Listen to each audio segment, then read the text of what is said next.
All right, we are live on YouTube, and tonight we're going to be discussing that the bottom of YouTube is jealous that I'm upper class. So stick around and find out exactly what I'm talking about, and you're not going to want to miss a single second of this show. Late Night with Coach Eli starts right now!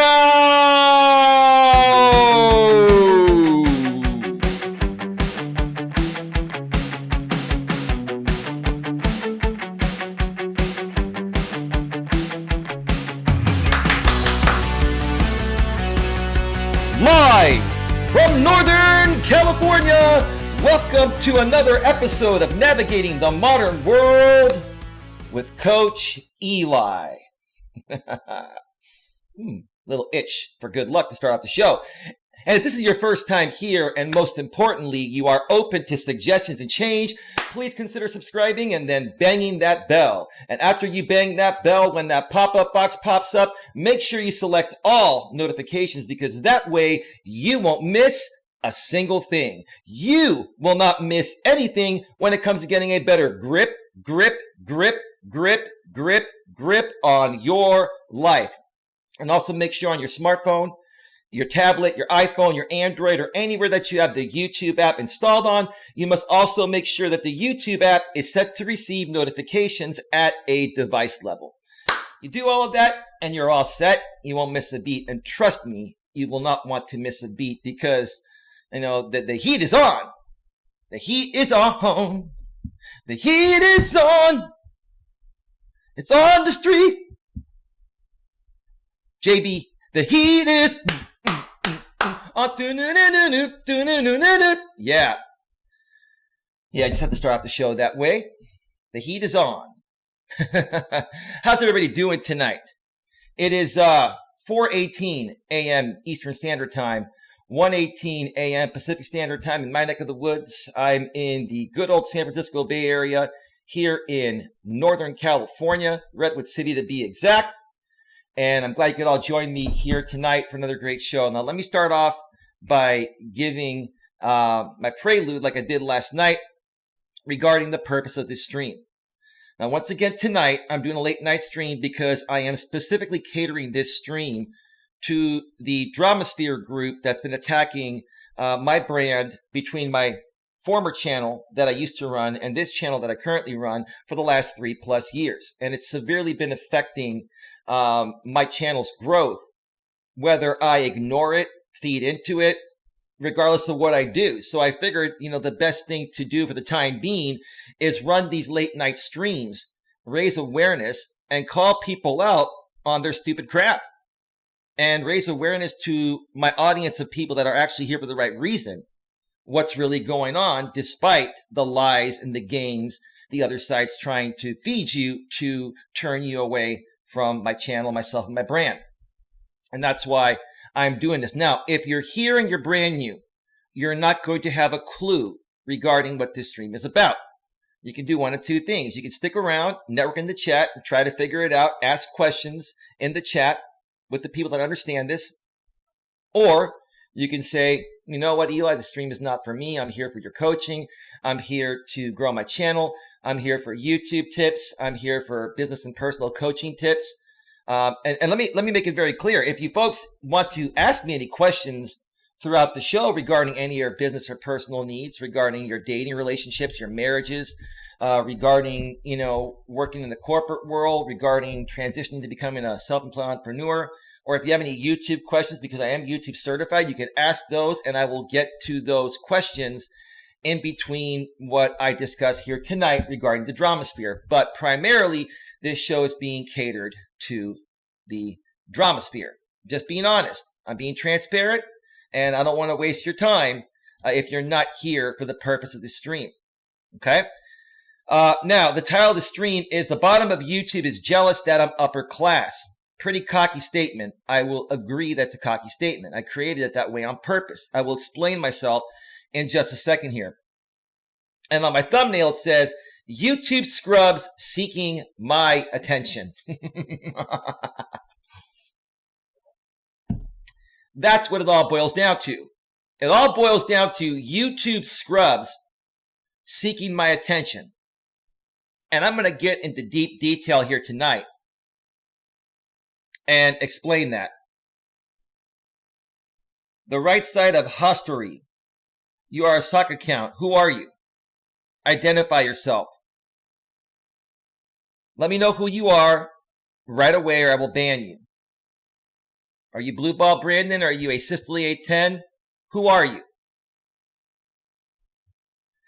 Barbara Places says, LOL. Hey, Barbara, how you doing? Keep an eye on right side of history because it's a sock account. They have all their tabs on their channel, including their About tab, disabled. As a matter of fact, let me go and check to see when that channel was started. Let's see. It was started February 18th, 2020. Today. So right side of history, you just created your channel for this stream. I am a Creator Studios. Well, no, you're not. You started this channel today as a sock account to come on here because you're probably banned on your main account. Try again the right side of HOSTORY. Hostory. Barbara, do you think that's a troll? Be honest with me, Barbara. Do you think that's a troll? It's a play on the word host, Eli. Oh, hostery. I've never heard of that word. Is that even really a real word? Or is that millennial speak, Barbara? I mean, fill me in here. You have, millennial and post-millennial kids. So I'm sure they make you aware of all these fancy terms that us Gen Xers have no clue about. I don't know what it means. It's a play on the word host, Eli. Well, keep an eye on the right side of hostery. Of course it is a troll. Oh, we know it's a troll, Barbara. But should we let the trolls stay as long as they're nice? Hey, Riff. That was pretty funny. Riff, I'm not going to say what you said. It would probably get me demonetized. But yeah. So, yeah, and Savage Squad's in the house as well. Hi, Eli. It's 4 a.m. here. I'll watch the playback later on today. Have a good night. Bye, everyone. Thanks for stopping by, Savage Squad, and I appreciate your continued support of the channel, even on the replay, bro. I appreciate you just popping on in here. All right. Got 26 in the box already, making it rain. And I plan on being on here, folks, no longer than 2 hours tonight. I'm going to try to get everything done in 2 hours. Last night it took me about 2.5 hours. I do have some phone calls to make after this show. We do have some night owls that I talk with sometimes in the middle of the night. So I got to get to a few phone calls, then I got to get some rest and run my day job and my YouTube stuff tomorrow. So I'm going to cut myself off probably at around 6:15 Eastern, 3:15 a.m. Pacific. Well, now what you just said is going to get you blocked, Paul Martin. You called me a sissy. You're out of here. Don't ever come back, dude. You're done permanently here. And stop emailing me. I'm not going to ever respond to you again. Eli, please don't sing fund. What's fun, bro? Can you elaborate on that? Like, I don't know some of the things you guys are talking about. You got to be more specific. Like, I'm pretty well versed in a lot of topics, but some things I just don't get. It was Paul Martin, Barbara, Addiction Affliction. Remember that channel? This is Paul, of course. I'm blocked because you are a sissy. Well, bro, do you not understand why you keep getting blocked? Like, if you want to get on my good graces, don't call me a sissy, dude. I mean, what part of that don't you understand, dude? I don't want people coming in here attacking me. That's an attack, bro.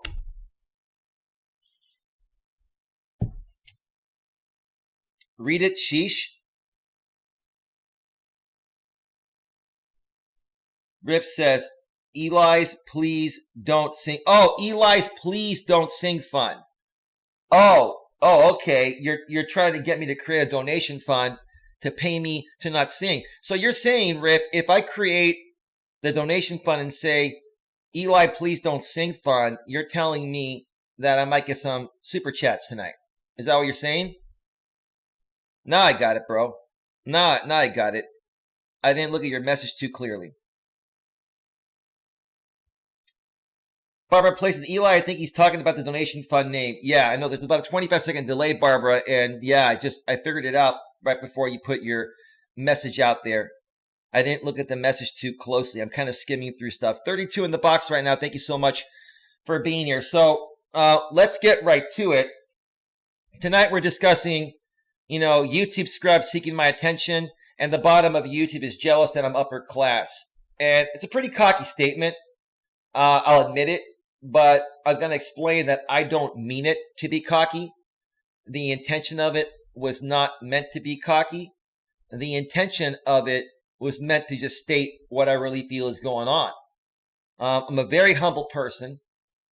But the truth of the matter is I do come from an upper class family. I was born and raised in Palo Alto, California at Stanford Hospital. Many of you know Stanford University. I was raised in Redwood City, and I've lived in different places, in Redwood City and other surrounding cities throughout my life. And I've had a pretty good life. I've got a great family. I've got great friends.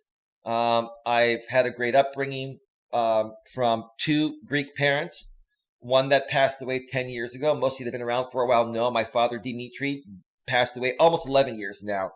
It'll be 11 years in April. And so, and I have one brother.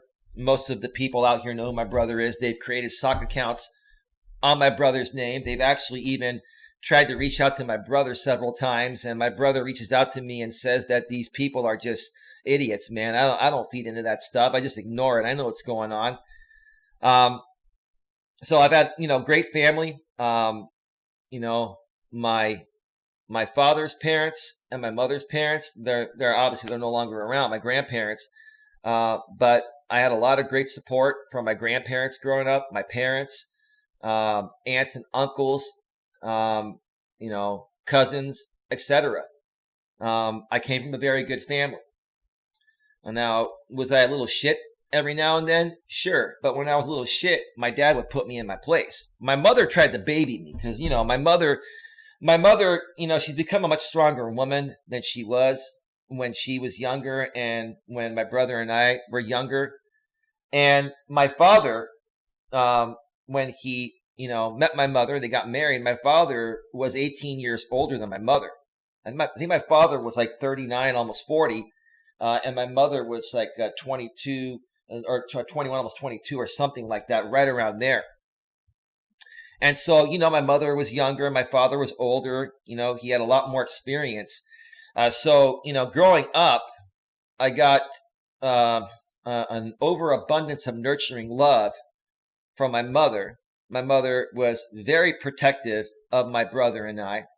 And even though my brother and I are all grown up nowadays, my mother is still very protective of us. She'll text us all the time. Are you boys okay? Are you guys fine? This and that. How you doing? How come you never come see me anymore? And we go see her, quite often. But, my mother's retired now. She's been retired for like almost 3 years, I believe. And it's like she wants to spend every minute with us and doesn't realize that, hey, we got to work and do our thing to make a living to pay the bills, And my brother and I also help her, run the family estate, yada, yada, yada. I've talked about those things before to the people that have been a part of my channel, so I don't need to get into that. So, the way that I handle things and the type of person I am, I'm very understanding, very loving, very nurturing, and I give everybody out there the benefit of the doubt until they give me a reason to not give them that benefit. But as I've gotten older, I've really learned that there are different types of people out there. There are people that have had the same type of upbringing that I've had and have had that nurturing love and were raised in a very stable family with both of their biological parents. And then there are other people out there that came from a broken family. They were raised by either a single mom or a single dad, or in some cases they were adopted, or, they were raised by a single mom that remarried and had a stepfather that, tried to play the role of the father. And that could be very traumatizing to young kids. Somebody that's a stepfather, that's not the biological father, trying to, discipline the child's going to be like, well, you're not my father, right? So, you have, many different types of people out there that have had different types of upbringings. And some of those people just, well, in my opinion, just did not get enough of that nurturing love to be able to, handle themselves appropriately in certain situations. So because of that, when these people that have come from broken households, see people that came from, a great household and see us, being happy, they tend to project those insecurities onto people like us. And that's a lot of what I've experienced out here on YouTube, especially throughout this Dramasphere group. And I'm not trying to be critical. I'm not trying to kick anybody down. And that's the honest truth. I'm just stating the absolute facts based on what's happened. And that's what I'm going to do, and that's what I've always done. A lot of these people, the majority of these people from the Dramasphere, either come from a broken household or something happened to them and they got hurt in the job, or they got ill and became legally disabled. And now they're on SSI, Social Security Insurance, aka disability, and they're not able to work. So basically, they are at home because they're disabled. They're collecting their disability check, which is fine. But then they feel like they have no purpose, so they have to try to find a purpose to occupy their time. Now, some of those people live with their families, or some of them are married. And if it's a woman that's on disability that was once working, and her husband's working, what's she going to do when the husband's working and not there? How is she going to occupy her time? Because she's not able to work legitimately because of her disability. A lot of those people, what they do is they find out about YouTube, and they come out here on YouTube to fill the void of their loneliness, right? Now, before I move further, let me know if you understand what I mean by that. Barbara and Riff and anybody else that's here. Let me see here.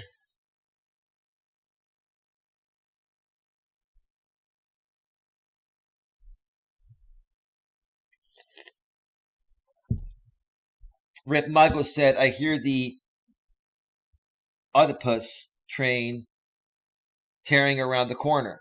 Okay. Barbara says, yes, but some get too much nurturing. You have to have a happy medium. No, I agree. And let's be real, Barbara. You're talking about Jamie, and Jamie's going to come back and say, well, I don't really get along that well with my parents, or something like that. He said that before. I think the example you're giving there may be a friendly jab at Jamie, and I'm not trying to jab Jamie here, but I will be talking about you, Jamie, and I will be talking about what happened today on your stream that I was on. Well, actually yesterday, because it's after midnight. This is a late night show. I was on Jamie Like and Theory's stream yesterday in the morning, Pacific time. It was afternoon Eastern time.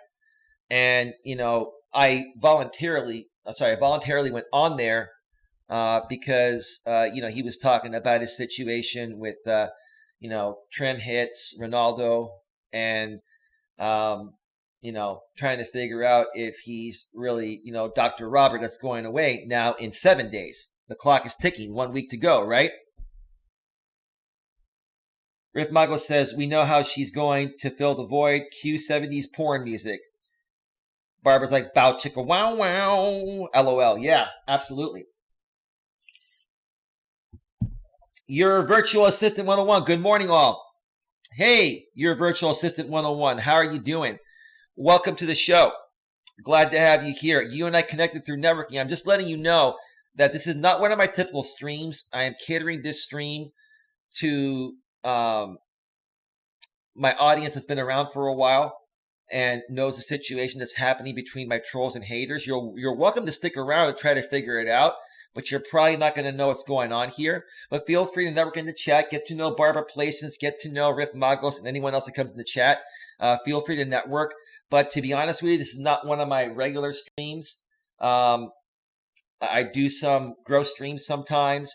And I also talk about male and female relationship dynamics, and I talk about business and finance topics. I'm a business and personal relationship coach, and I'm also YouTube certified. But while you're here, in between me talking about this dramasphere stuff, if you have any questions you'd like to ask me regarding, your business or personal life, any dating questions on your marriage, if you're married, if you're in the corporate world, you're looking to get promoted, if you're looking to transition to becoming a self-employed entrepreneur and you have any questions, or you have any YouTube questions on how to get monetized and run your channel, feel free to ask those in the chat. But I am letting you know that this is not one of my typical streams, so you don't feel like you're not getting value or wasting your time here. I'm just being honest with you. But thank you so much for being here. It's a great pleasure to connect with you. And I'm glad that you made it here today. So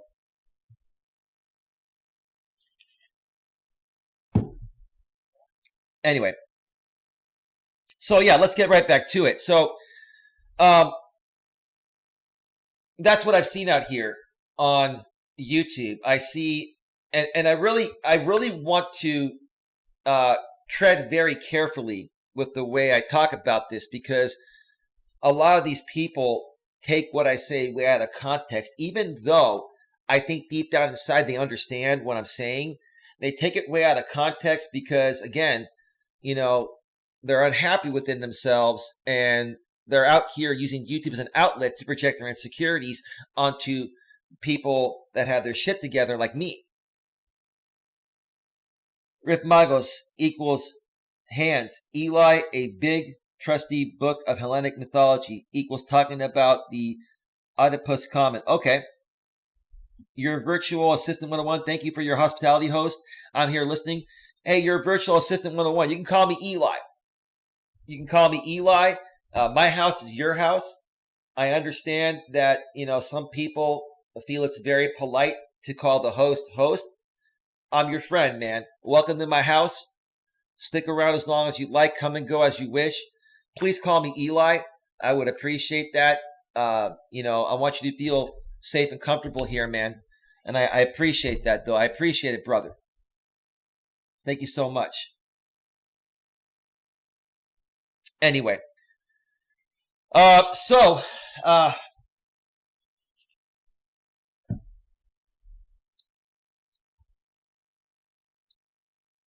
let's start off by talking about what happened on the Liking Theory channel yesterday. I was up late the night before. I had something to take care of in the morning. I took a short nap in the morning after taking care of some insurance stuff. And then I got a message from somebody behind the scenes making me aware that Jamie's live. I didn't know Jamie was live. I had just awakened from a nap at that point. And again, my sleeping pattern has been really messed up lately. I'm getting everything done. I'm taking care of my day job, my YouTube stuff, and getting my walks in and doing all that. But because I've been doing these late night streams and taking phone calls in the middle of the night for my YouTube stuff and running my insurance business during the day to keep paying my bills, it's just been all over the place. Barbara, I think my sleeping pattern has been worse than yours lately. And folks, sometimes that's what it takes when you're transitioning from one job to another in order to replace your income to do what you really want to do full time. I no longer want to sell insurance. So I'm trying to do whatever it takes to move my YouTube/coaching business forward to replace my income, so that way I can focus on doing this full time and not be dependent on my income from my insurance day job. Sometimes you got to do things you don't want to do. You're going to lose sleep. Sometimes you're going to get less sleep.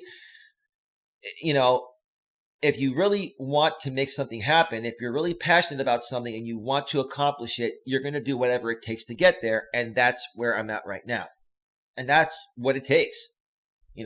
How much are you willing to sacrifice to accomplish whatever you want to accomplish. And right now, I'm sacrificing a lot, especially with my quality of sleep and my amount of sleep, or the amount of sleep that I'm sleeping. It's all over the place. But that's all right. I'm making it work. Cool, Eli, I understand, says your virtual assistant. Your virtual assistant 101. Your background is superb, Eli. Well, thank you so much, your virtual assistant 101. I have a green screen, actually. I use OBS, Open Broadcast Software. And I'm pretty tech savvy. I have a fiber internet line, 1,000 up and 1,000 down. AT&T laid fiber in my area about a year ago. And I got 1,000 up and 1,000 down for $80 a month. That's cheap, man, for fiber. And, you know, I got a Blue Yeti microphone. I've got a nice Canon reel camera with a capture card. I've got 2 LED lights coming on me, and then 2 photographer's lights lighting up my green screen so I can key out my background. Or, you know, that way, you know, I'm transparent in front of my background. I actually have a video, your virtual assistant. If you go back and search for it, it's an OBS tutorial. I did a live 5.5 hour stream last year, about 8 months ago, to teach people how to run OBS with high quality streams, etc. So if you want to check that out, no worries. Your virtual assistant 101. I do insurance from home. Hey, Eli, it looks like we are on the same boat, brother. Yeah, dude. Yeah, where are you from, man? Where are you from, actually? Yeah, I've been self-employed for over 12 years, man. I got my insurance licenses 12 years ago here in the state of California where I live. I'm in the San Francisco Bay Area in Northern California. I'm a half an hour south of San Francisco in a town called Redwood City. And I did a lot of networking and met a lot of people and grew my insurance business that way for the first 3 years. And since that point, you know, I take business sparingly. Okay, I have a lot of, you know, repeat customers with residual income. You know how it works. You know, you get your renewals on your commercial policies, you know, your auto policies, your homeowners policies, etc. And as long as you maintain your clients, you get paid every 6 months or every year, depending on, you know, the length of the policy period. Hey, Eli, you will be successful, man. Do not let no one discourage you. Keep the faith. Dude, I appreciate that, man. I'm so glad we connected. I think we connected from Pusha Studios or Tree Trimmer 82 or Island Life Fishing. Those are the 3 channels that I support, and I do a lot of networking within. But, man, dude, this is awesome, dude. I hope you come back to some of my other streams that are not drama streams like this one. I'm probably going to do tomorrow. I'm probably going to do a networking stream in the evening. And then before that, I'll probably do a walking with purpose stream. I do a daily walk every day for exercise, and I do a mobile stream from my phone as I'm walking. So that's what's going on with me. But do you do live streams on your channel too, bro? Like when do you plan on going live the next time? Because you know, I like how engaging you are, man. You seem to be a good person. I appreciate you, man. And don't mind me tonight. I'm in my sleep outfit. I'm in my nice high quality blue cotton sleep shirt and my Lucky Rooster whiskey hat. The reason why I wear this hat is because I used to, when I used to do networking in person, my branding name was the Morning Rooster. And when I used to do some shows on my former channel on YouTube, I used to go, I am the Morning Rooster. And then I hit the rooster button, man. I got the soundboard as well, man. I'm set up in a very sophisticated way here, brother. You can't tell, man.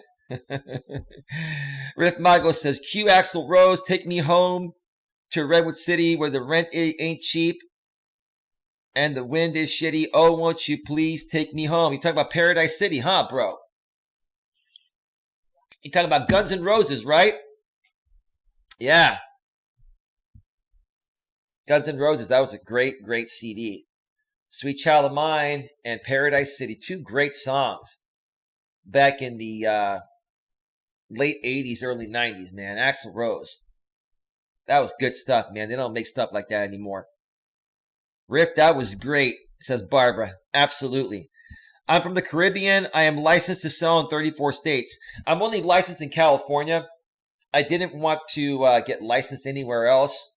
Let me tell you, bro, in California, there's so much business here, bro. It'll keep you busy like to eternity. Now, other states, if you're in the Caribbean, and you're selling elsewhere like you are, that's a different story. But when you're in California, bro, let me tell you something. This state here has some of the most expensive insurance products, and there are a lot of people here. So, you make pretty good money because the premiums are higher and there's more business here. Now, granted, there's a lot more competition with insurance agents doing the same thing. So how do you get the business? You're just a nice guy. You're a nice, trustworthy, guy that takes care of their clients.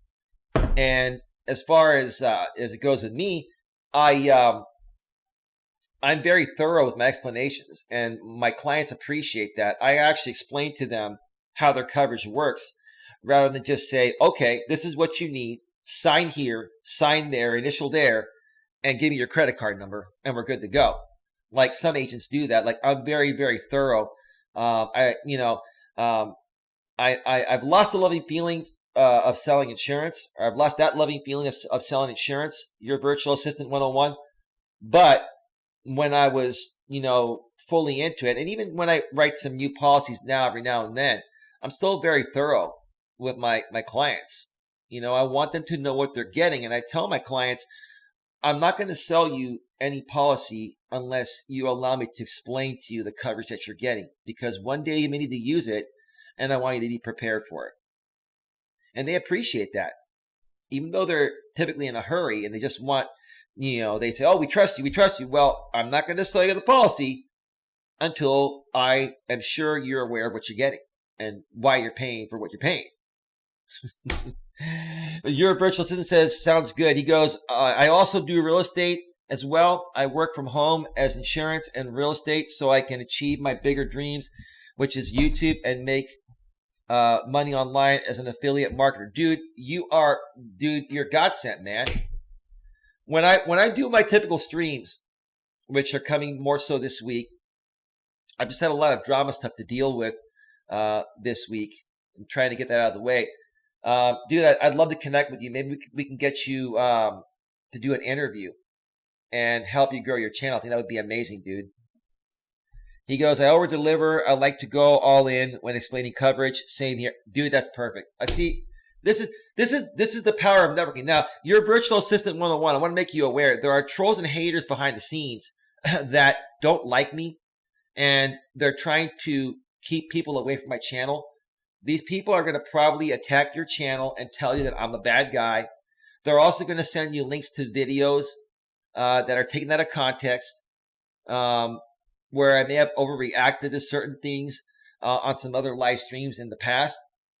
I want you to understand that these people are just trying to attack me and keep people away from working with me and collaborating with me. So if that does happen to you, if you do get attacked on your channel from some of my trolls, please ignore that. And I really would love the chance to get to know you, man. You seem to be a good guy, and I would hate for my trolls to scare you away. You sound like a pretty confident person, and we have a lot in common, and this is wonderful, dude, that just happened here tonight. So just wanted to be upfront with you about that, man. And thank you so much for being here. I'm going to get back to what I was discussing here in a second, but let me look at the chat first. Let me look at the chat first here.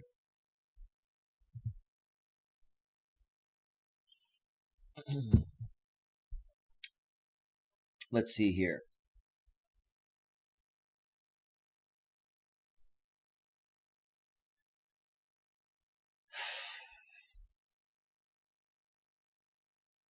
Let me see here. Give me a second here. Sounds good, Eli. We can do a collab when the time is right. Dude, I'm all for that, bro.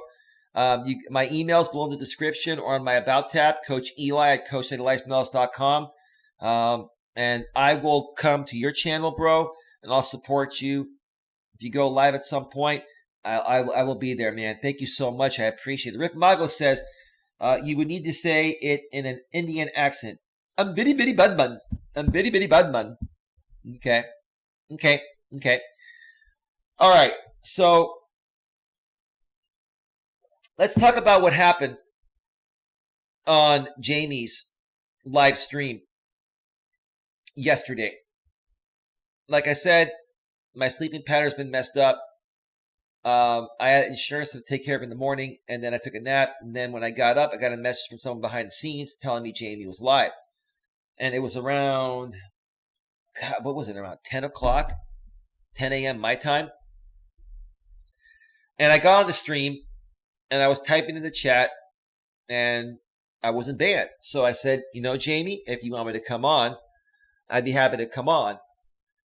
Because the previous night, or the previous day, I talked with Jamie, by phone, with someone I work with behind the scenes named SB, and he was asking us for information about some things that were happening within the community.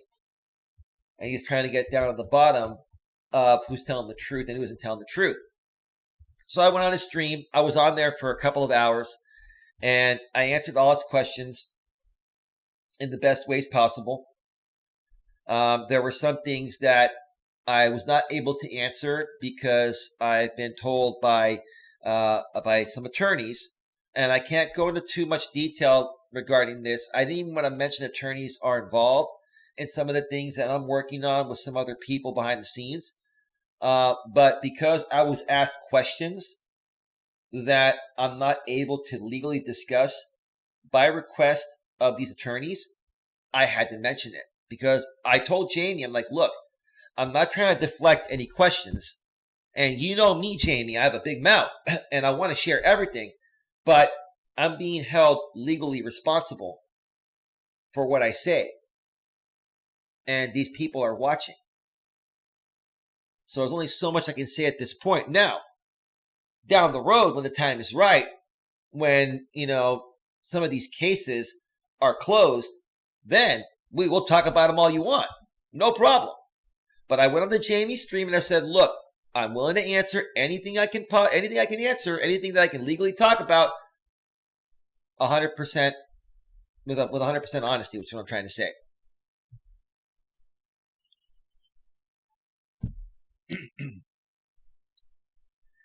While I was on Jamie's stream, there was a lady that came on the show that was in the chat. Sorry, there was a lady in the chat that used to be a former moderator on my channel. Her name is Holly Nash. Okay? And Holly, for some reason, has had some problems with me. And Holly, when she was on my channel as a moderator, at first, she was really nice to me, and it was a great pleasure to have her around. But all of a sudden, she started to really kind of semi-troll me, maybe completely troll me. Now I know she was trolling me. But she started saying some things in the chat that made me feel like there was something up, like she was turning on me or she was playing a game all along. And I called her out, and she wanted to come on one of my streams. And I finally brought Holly on one of my streams. And I had like 3 other people on the panel that night. I think it was Terry's GG&G. And I can't remember if you were there, Barbara. I can't remember who was on that panel when Holly Nash came on.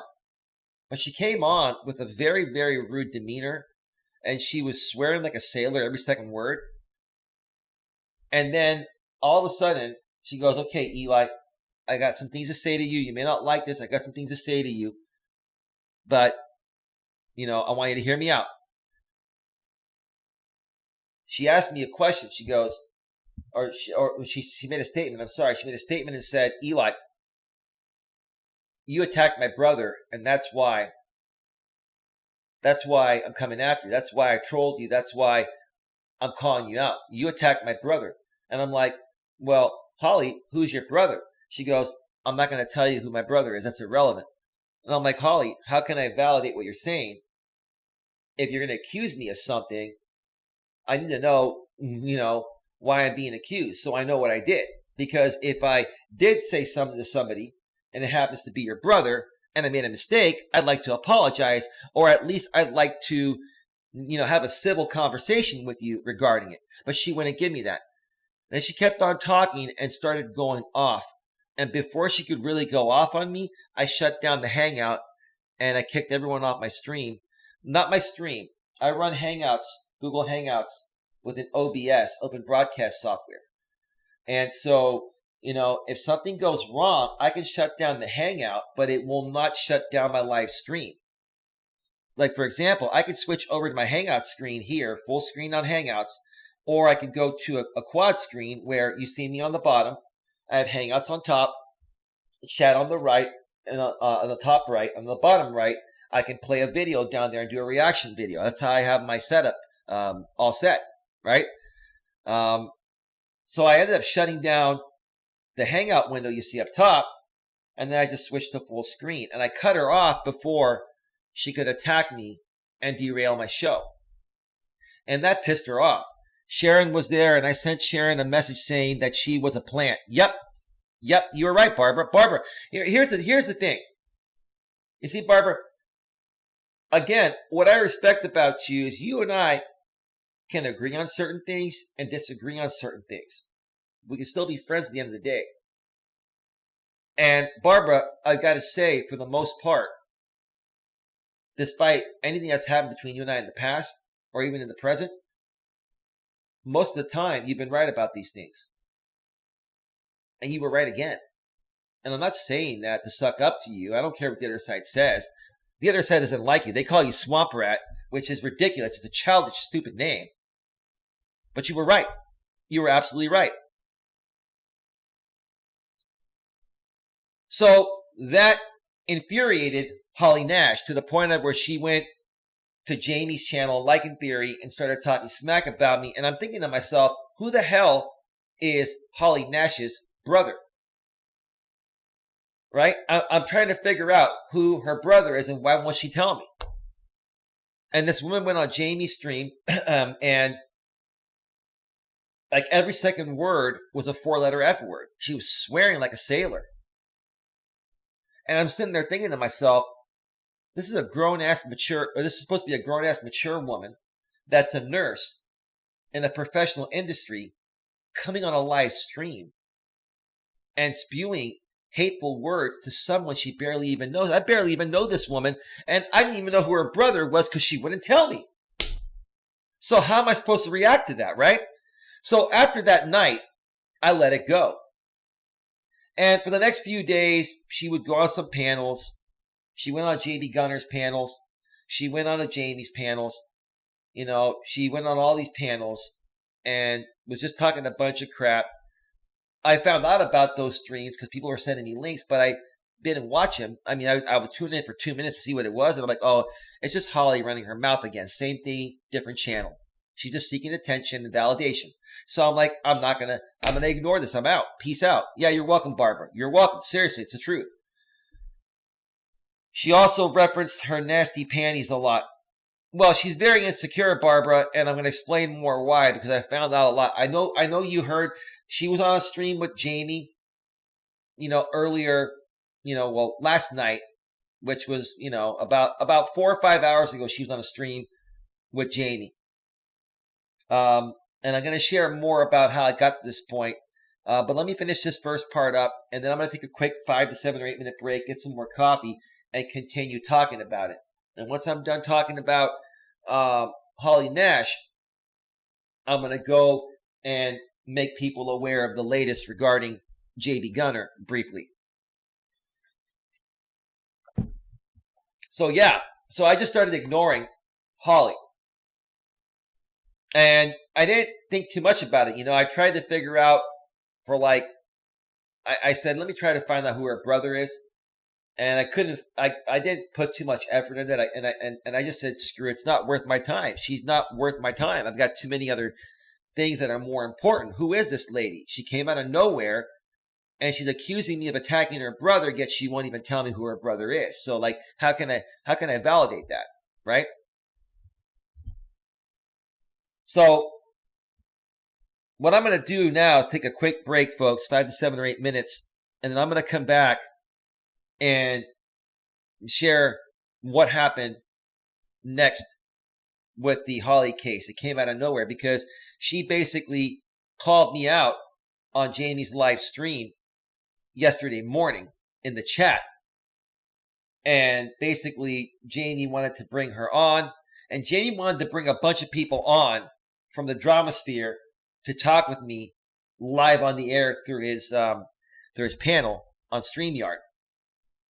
And I'm like, no, dude, because look, all these people want to do is come and yell at me. Like, if I knew that they could have a civil conversation with me, then I'd be fine with that. But see, Jamie, and I didn't say this to Jamie, but what Jamie wanted to do is give his audience a show. Jamie, I know you want to give your audience a show. And Jamie, you also know a lot of the people in your audience are very unstable people that come from a dysfunctional type of family, and they've got issues, emotional issues. You know that. And you also know that, they're going to come on and try to project onto me, which is going to trigger me to go back and forth with them. And then you're going to step in and feed more fuel to it. And you're going to have this endless, shit stream, which is going to entertain your audience. And then they're going to donate more money to you. And Jamie, that is the reason why I did not want anyone to come on. I'm not afraid to talk to Holly or anyone else, within your drama sphere. It's just not worth it to me. And Jamie, I'm not going to make you richer than I already have. I'm not going to continue, feeding into what you really want from me, which is to entertain your audience by going toe-to-toe with the emotionally unstable people that want to come at me. So you bring me on your panel to have a civil conversation with me and ask me questions, and then you want to add a greater element to the show by turning it into a shit stream, which is what your audience wants and what they donate most to. Dude, come on, bro. Listen, I was not going to be rude and mention that on your show like I have in the past, but here on my show, I'm going to speak the facts. So if Holly Nash wants to call me a sissy and say I'm afraid to talk with her, or Kelly, who was on there earlier, Moneybags Kelly, right? I'm not afraid to talk to any of them. And I said, I'll tell you what, if you ladies want to talk with me privately by phone, let's talk. Why can't we talk privately by phone? Why does it have to be live on the air on YouTube? I'll tell you why. Because you want to help Jamie entertain his audience, and you want to try to make me look like a fool publicly on the air while entertaining Jamie's audience and inciting them to donate to him. It's a bunch of crap. Barbara says, right, why would you even care who her brother is? They're both irrelevant. They are. And Jamie's just trying to get me on there, Barbara, to create the back and forth fight between an emotionally stable person like me and any other emotionally unstable person that he would bring on his panel from his audience, right? Barbara says, funny thing is Jamie doesn't like being spoken to in a condescending way, but he sure does like being a condescending little shit. Absolutely, he's a hypocrite. He is. Jamie is equivalent to the warmonger who sells to both sides of the war. Right. Whatever feeds his narrative. Actually, Barbara, he's very similar to JB, but he's not as bad as JB. Whatever makes him the most money and gains him the most traction. And he knows that having me around, and I'll prove he still wants me around. When I get back from break, I'm going to prove, because he messaged me privately. I'm not going to show those messages, but I will read what he said. Okay? And he still wants me around because he knows if he's talking about me or I'm on his panel or going toe-to-toe with his people, he knows that gets him the most views and makes him the most donations. Tell me if that's a fair statement or not, Barbara. Your virtual assistant 101. People tend to forget the human aspect when typing behind a screen. Of course, they're keyboard warriors, bro. They do not behave the same in person. People should realize they should treat others the same as if they were in person as online. Dude, I really like you, man. I really hope you don't let my trolls scare you away, dude. I really hope. They're going to come at you, dude, I'm telling you. Because they see that we're getting along, and they're trying to destroy me by putting out fake stuff about me and taking it way out of context. But dude, you make a lot of sense. Thank you so much. I appreciate it. I appreciate your comment there. Barbara says, I agree. Of course he knows that you make him money. For them, just look at his merch shop. Just look at his merch shop. Your face is plastered all over their merchandise. It's true. That's true. Well, it's my cartoon face, but people know it's me. So he's found a legal way to make a parody of me where people know it's still me, and he can legally get away with, selling my name. Barbara, and the funny thing is this, at the end of the day, it's a term of endearment because in other words, what Jamie and the rest of them are saying is that, there's value there regarding you. Good, bad, or indifferent, the fact that you folks can sell merchandise that, relates to me, even as a parody, to bypass copyright grounds, says a lot right there. You guys need me. Jamie, you need me there. And Jamie, the bottom line is that in essence, you're trying to get me to do things with you on your terms without collaborating and without any obligation. You're trying to get me to feed into your stuff in a sneaky way to the point of where you make me feel like I'm getting my say, but in essence, you're capitalizing off of it with views and money. Come on, bro. I'm not dumb, dude. You guys think I'm this stupid idiot. And Jamie, I'm not trying to talk smack about you. I'm just stating the facts here. And that's why when I don't feed into what you want, you try to make me look bad by having Holly come on and call me a sissy. Now, you didn't incite her to do that, but you know she hates me, so you bring someone on your panel that you know is going to call me a sissy when you don't get your way with me otherwise. I got to take a break, folks, because this is really comical to me. It's really comical. So I'm going to cue up some music here real quick, if you give me a second. What am I going to play? Let's see here.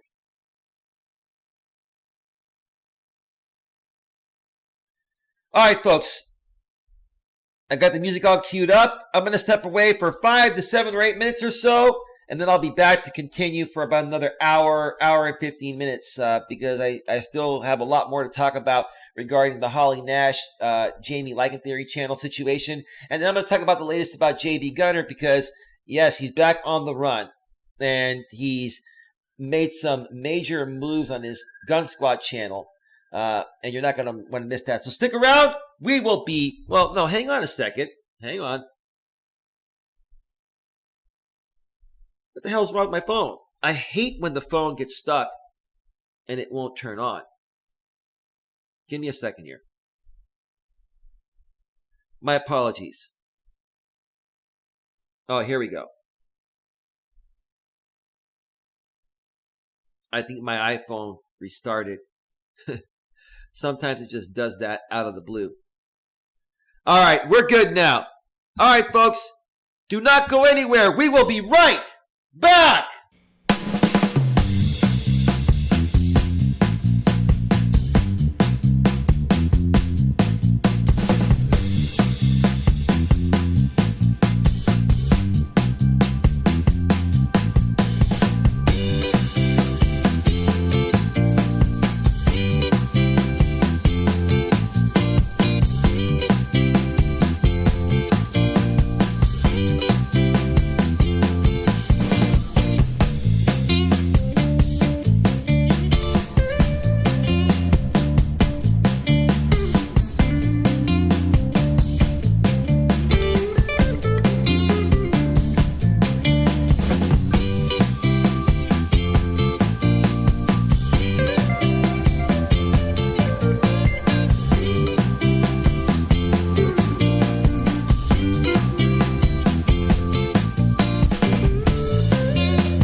How you doing, JB? You having fun on the run, brother? We're going to get to you in a little bit. Stick around. You're not going to want to miss that.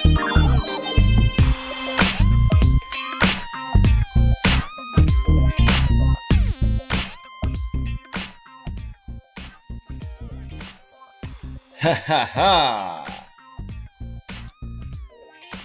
All right. Welcome back to Navigating the Modern World with Coach Eli, live here on YouTube, the Late Night with Coach Eli edition. Tonight we're talking about YouTube scrubs seeking my attention. That's the truth. YouTube scrubs from the bottom of YouTube, bottom of YouTube seeking my attention. And the title of the stream is "The Bottom of YouTube is Jealous That I'm Upper Class." I explained what I meant by that at the beginning of the show. If you missed the beginning of the show, go back and check out the replay. When it goes to a replay later, today. And I thoroughly explained that. It has nothing to do with me trying to show off or anything like that. There is an actual explanation regarding that. How y'all doing this late night or early morning, depending on where you're at? It is 5:51 a.m. Eastern Standard Time, 2:21 a.m. Pacific Standard Time in my neck of the woods in the San Francisco Bay Area, Northern California, and Redwood City to be exact. That's where I'm at. We have 30 people in the box right now. Thank you so much for being here. And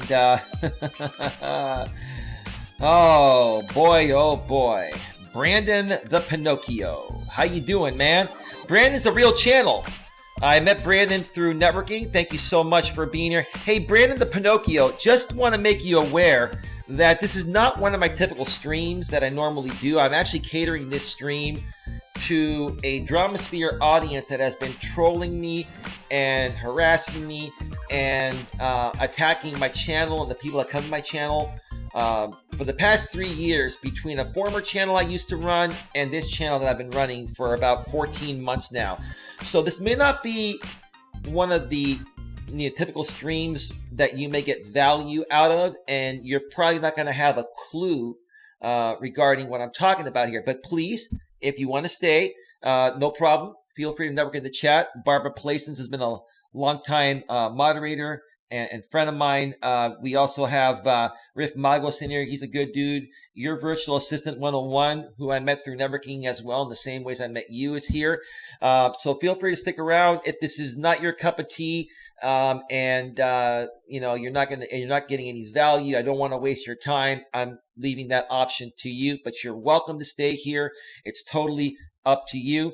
And also just be aware, Brandon, I have a lot of trolls and haters that will attack you on your channel. They come in here, they look to see who comes into my live streams, and then they go to your channel, and then they say bad things about me through multiple accounts, multiple fake accounts, and then they also share links to videos that have been carefully edited and spliced to make me appear like I'm a bad person.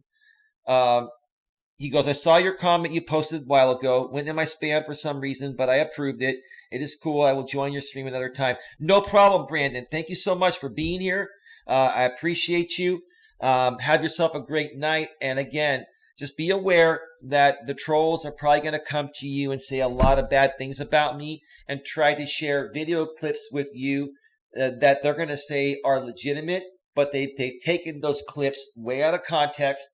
So please, don't let them get to you. Block those people, ignore them, and I look forward to seeing you in the future, if you come back. And I will support you as soon as possible. He goes, I don't really care. I will just remove them. There's no harm. Thank you so much. See, that is wonderful. Much appreciation from Coach Eli. And I hope your morning or late night, or regardless of where you're at, or based on where you're at, is going well for you. Thank you so much. Okay, all right. So let's get right back to the Holly Nash story. Let's leave off where we left off. So yesterday, before I did this stream, yesterday at around 3:45 Pacific, 6:45 p.m. Eastern, I did a Walking with Purpose stream. And on that stream, I basically did a stream, letting my audience know, let's talk about anything you want to talk about. We want to try to, not make it drama related, but if you have questions regarding the drama, I'm willing to talk about anything and everything on this stream while I'm taking my daily walk. Barbara says they basically take clips of Eli's reaction after they targeted his family. That's a good way to put it, Barbara. Thank you. Thank you for sharing the truth, and thank you for backing me up on the truth, because that's what they're doing. And they've done that. They try to do that to you as well, Barbara. Got the good ones here. How you doing? Haven't seen you in a while. How you doing, man? I'm doing quite well. Thank you for stopping by. This is not one of my typical streams, man. I'm addressing the trolls and the haters here. So you may not get a whole lot of value. But if you want to stick around, man, no problem. Hope you are doing well, man. I'm doing great, dude. I'm doing great. I'm just calling some people out because people do dumb things out here on YouTube. And I think the good people need to be aware of what's going on. Brandon the Pinocchio says, I don't even know what half these trolls' problems are. There's this troll I was arguing with a few days ago because he keeps talking dull about me, and I don't know why. Oh, I'll tell you why, Brandon, because they're jealous of you. They're jealous because you're a confident, secure person. You love yourself. You come out here and you are a positive person. And these people are insecure because, they have gone through something in life and they haven't recovered from it. So in essence, they come out here and project their insecurities on the good people that are in a good place like you and myself. Barbara Placence, one of my top moderators here, says they're evil. That's their problem. Barbara knows all these people, at least the people on my end that have been doing it to me. But that's the thing, hey, GTG, got the good one, says Brandon the Pinocchio. And that's what it is, Brandon. And, as a coach, the reason why I became a coach is because, I'm 46 years old. I've had a lot of life experiences, and I've dealt with these types of people in real life. YouTube is no different than real life, with the exception of the fact that this is a digital platform. And when you're running live streams, you're dealing with hundreds of these people at one time. So in real life, you may be dealing with one insecure person that's projecting their insecurities. And in real life, all you do is stop hanging out with that person, or if they're texting you, you block them and you move on. On YouTube, you're a public figure. They're going to start attacking you. And then when they can't get to you, they're going to get other people to attack you. And then they get a gang of people to gang attack you. It's a weird thing, dude. It's a weird thing. Dead in Sight. Hey, some people are evil, sadly. Yeah, how you doing, Dead in Sight? Welcome to the show. Thank you so much for being here. 33 in the box right now. It's really starting to pick up in here right now. And I really like the fact that even the new people, Barbara Placence, that are coming in, they're sharing their own experiences of dealing with the trolls from their end. So it's like we're actually, Barbara, do you see what's happening here? We're actually relating with each other. We're sharing our experiences while I share my stories about what's been happening to me. I'll tell you, to everyone else in here that's new or hasn't been here as long as people like Barbara and other moderators that know my whole story, there's been no other YouTuber in history that's been attacked as much as I have been attacked. Barbara, you can attest to that. I'm one of the most attacked YouTubers ever in the history of this platform. Be honest, Barbara. Let these people know. Like most other people, if they even went through half of what I've been through, they would have left the platform. It's been that bad. It's been... But I learned how to deal with it, and I was already a strong guy when I first came on this platform. I had thick skin, but that wasn't good enough for YouTube. I learned on YouTube, you have to take your already thick skin and become 10 times thicker, or else the court of public opinion on YouTube will bury you alive. Yeah, Barbara says pretty brutal. But I learned how to handle it. I got my channel monetized. I used Nightbot. I used the YouTube block words list. I took action on my channel to, not allow the trolls to come in here. We blocked most of them. My moderators know how to handle them if a few, slip in here. that will bypass my Nightbot and my YouTube block word spam filter. And, we keep moving forward. The only thing I can't control is what they do and say about me on their channels, which is not a big deal. I can ignore that. But then they come and attack the people here that they see in my chat. They go to your channel and comment hateful things about me, underneath your comment section of your videos. And then they share these links like Barbara and I were saying a few minutes ago, where they carefully edit these videos and take them out of context to get you to believe that I'm a bad guy when I'm really not. Barbara says, why do the trolls attack you so much? Because they're jealous. Because they're just jealous. Because I banned them. See, Brandon, I banned all these people and they got mad at me for silencing their freedom of speech. Well, they were coming in here projecting hateful stuff that I don't want as part of my channel. And as I started to ban more and more of them, they found out about each other. And then they got together and created a hate group to attack me as a hate group. Yeah, I mean, I don't know why they're doing it. They're crazy, insecure people. And because like I said, I block them and they can't get through here. That annoys them. It triggers them. Barbara says, that's one of the things I respect about you, Eli. You just keep on ticking. Well, Barbara, I appreciate that. I'm not saying that this never got to me. It has gotten to me. And it does still bug me. I'm not going to lie. But the reason why I keep moving forward is because I love what I do. I love helping people. I love being a coach. I love running these live streams. I love engaging the audience. I love helping people, get ahead. If somebody comes into one of these streams, Barbara or Brandon the Pinocchio, or, anyone else who's here right now, God the Good One, and who was here earlier. We have your virtual assistant. I may be able to give you one tip that will help your YouTube channel get 1,000 subscribers or get your watch time quicker. And if you pass on by and you ask me a question and I'm able to share with you, how I got to where you want to get to and it helps you get there quicker, then I'm happy to do that. That's what I enjoy doing. I also, help people with their dating relationships and their marriages. I give dating and relationship advice. And I also, talk about business and finance topics. I help people, get that promotion in the corporate world if they're working a corporate day job and they want to move up, but they keep getting passed up.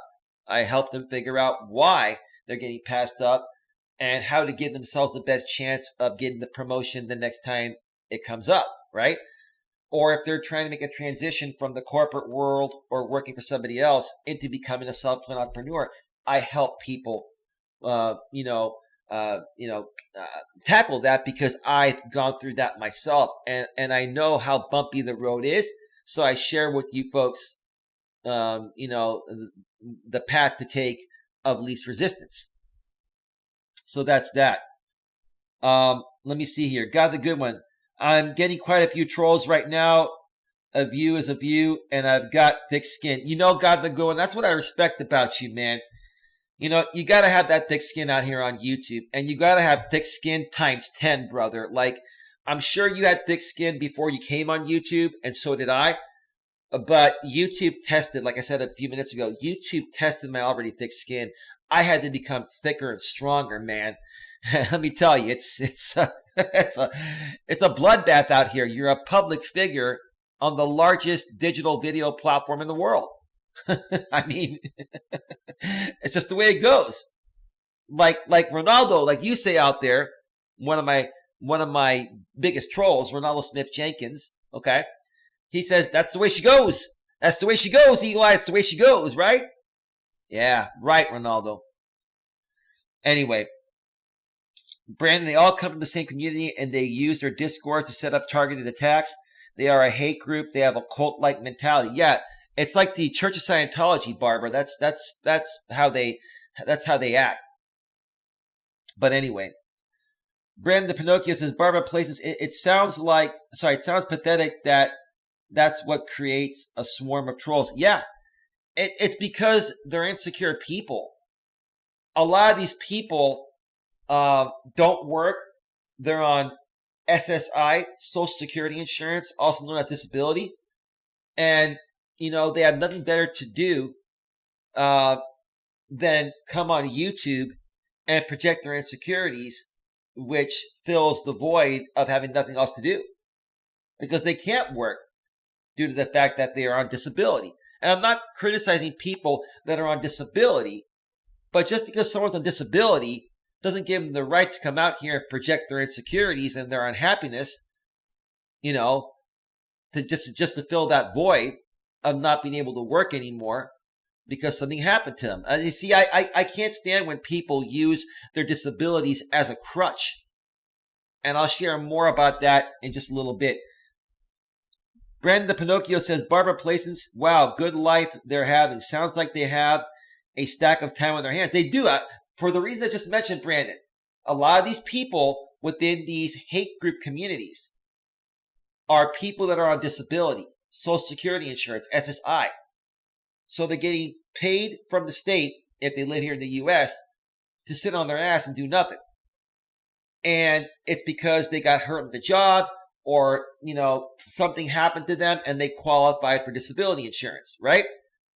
And instead of doing something more productive with their time, they feel so miserable, probably because of their disability. Maybe it's partially that. Maybe their personal life sucks. Maybe their disability, is preventing them from doing what they were initially passionate about. So now they feel they have nothing left and they have to come out here and try to make something out of themselves. And because of the emotional state they're in, based on maybe their disability or other aspects of their life, they come out here and they project their insecurities onto us, and they look to get a reaction out of us good people that are secure, because that's what entertains them and makes them feel better about themselves. You understand what I'm saying? That's what it's all about. Correction, really sad individuals, that's who, says Barbara. Brandon the Pinocchio says, LOL, a troll swarm or intellectually disabled people. They're not only intellectually disabled, they're actually physically or mentally disabled as well too. And I'm not trying to criticize them. Those are the facts. But just because they are disabled legitimately doesn't give them the right to come out here and attack non-disabled people. And at the same time, just because you're disabled and you attack me, a non-disabled person, doesn't mean I can't defend myself because you're disabled. And if I do defend myself when a disabled person attacks me, you can't come back and say, well, you're attacking the disabled. No, I'm attacking the fact that you're attacking me. I'm not attacking your disability. You are using your disability as a crutch to try to one-up me to make yourself feel better at my expense. And that's not going to work. And that's exactly what Holly Nash is doing. Let's get back to Holly Nash. Okay? So Holly Nash, after I did my stream and I called her out on my Walking with Purpose stream, and I said, Holly, I'm going to find out who you are because you won't tell me who your brother is. I'm going to run a background check on you, and I hope to have that information set by the time I do my middle of the night stream, my late night stream that I'm doing right now.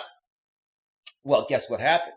She reached out to Jamie, the Liking Theory channel, and she was on a live stream for a couple hours with Jamie, and she pretty much doxed herself. Now, Holly Nash, let me tell you something. Number one, I was not going to dox you. Number two, I'm not planning on calling CPS on you. Holly, quite frankly, I barely even know who you are. And now I do know who your brother is, okay, because I did hear the Jamie show. And when you mentioned it earlier on Jamie's stream that I was on, the one he did in the morning that I was on, not the one that he did at night, his second stream he did at night, the one you were on, okay, I now know that your brother is Jay Young. Jay Young is your brother, right?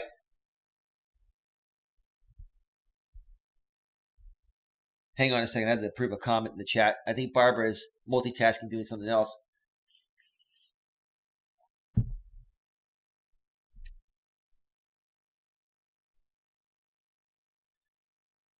Well, here's the thing, Brandon.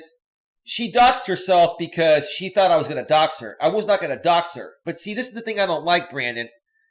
I don't like it when anonymous people use a fake name and hide behind a fake picture. And then they run their mouth constantly trying to attack people like me or others.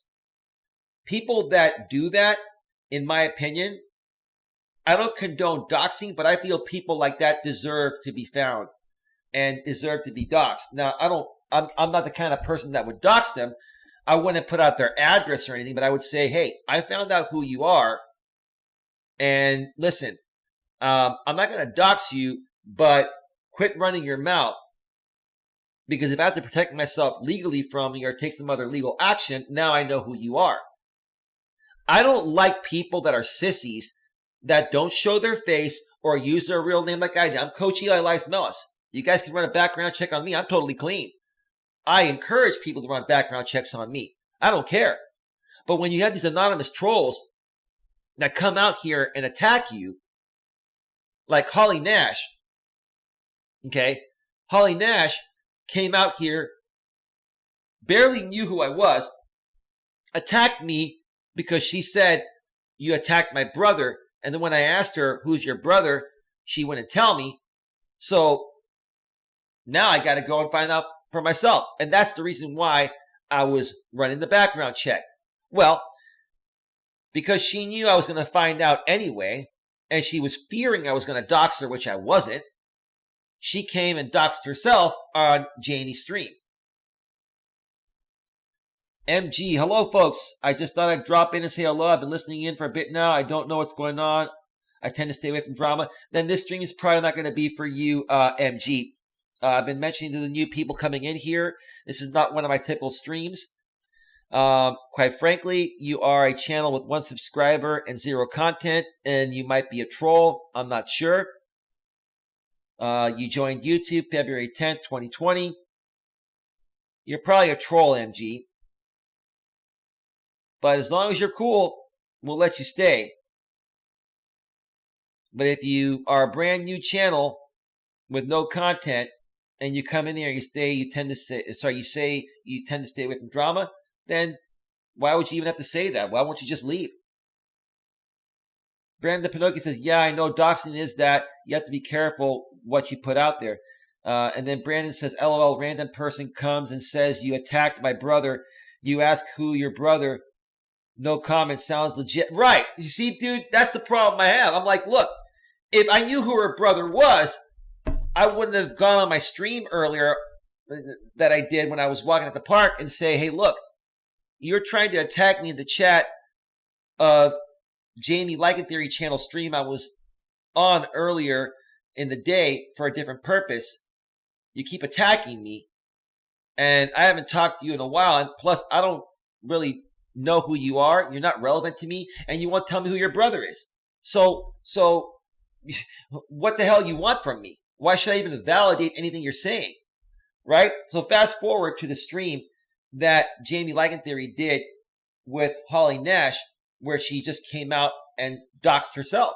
She put out all her information out there.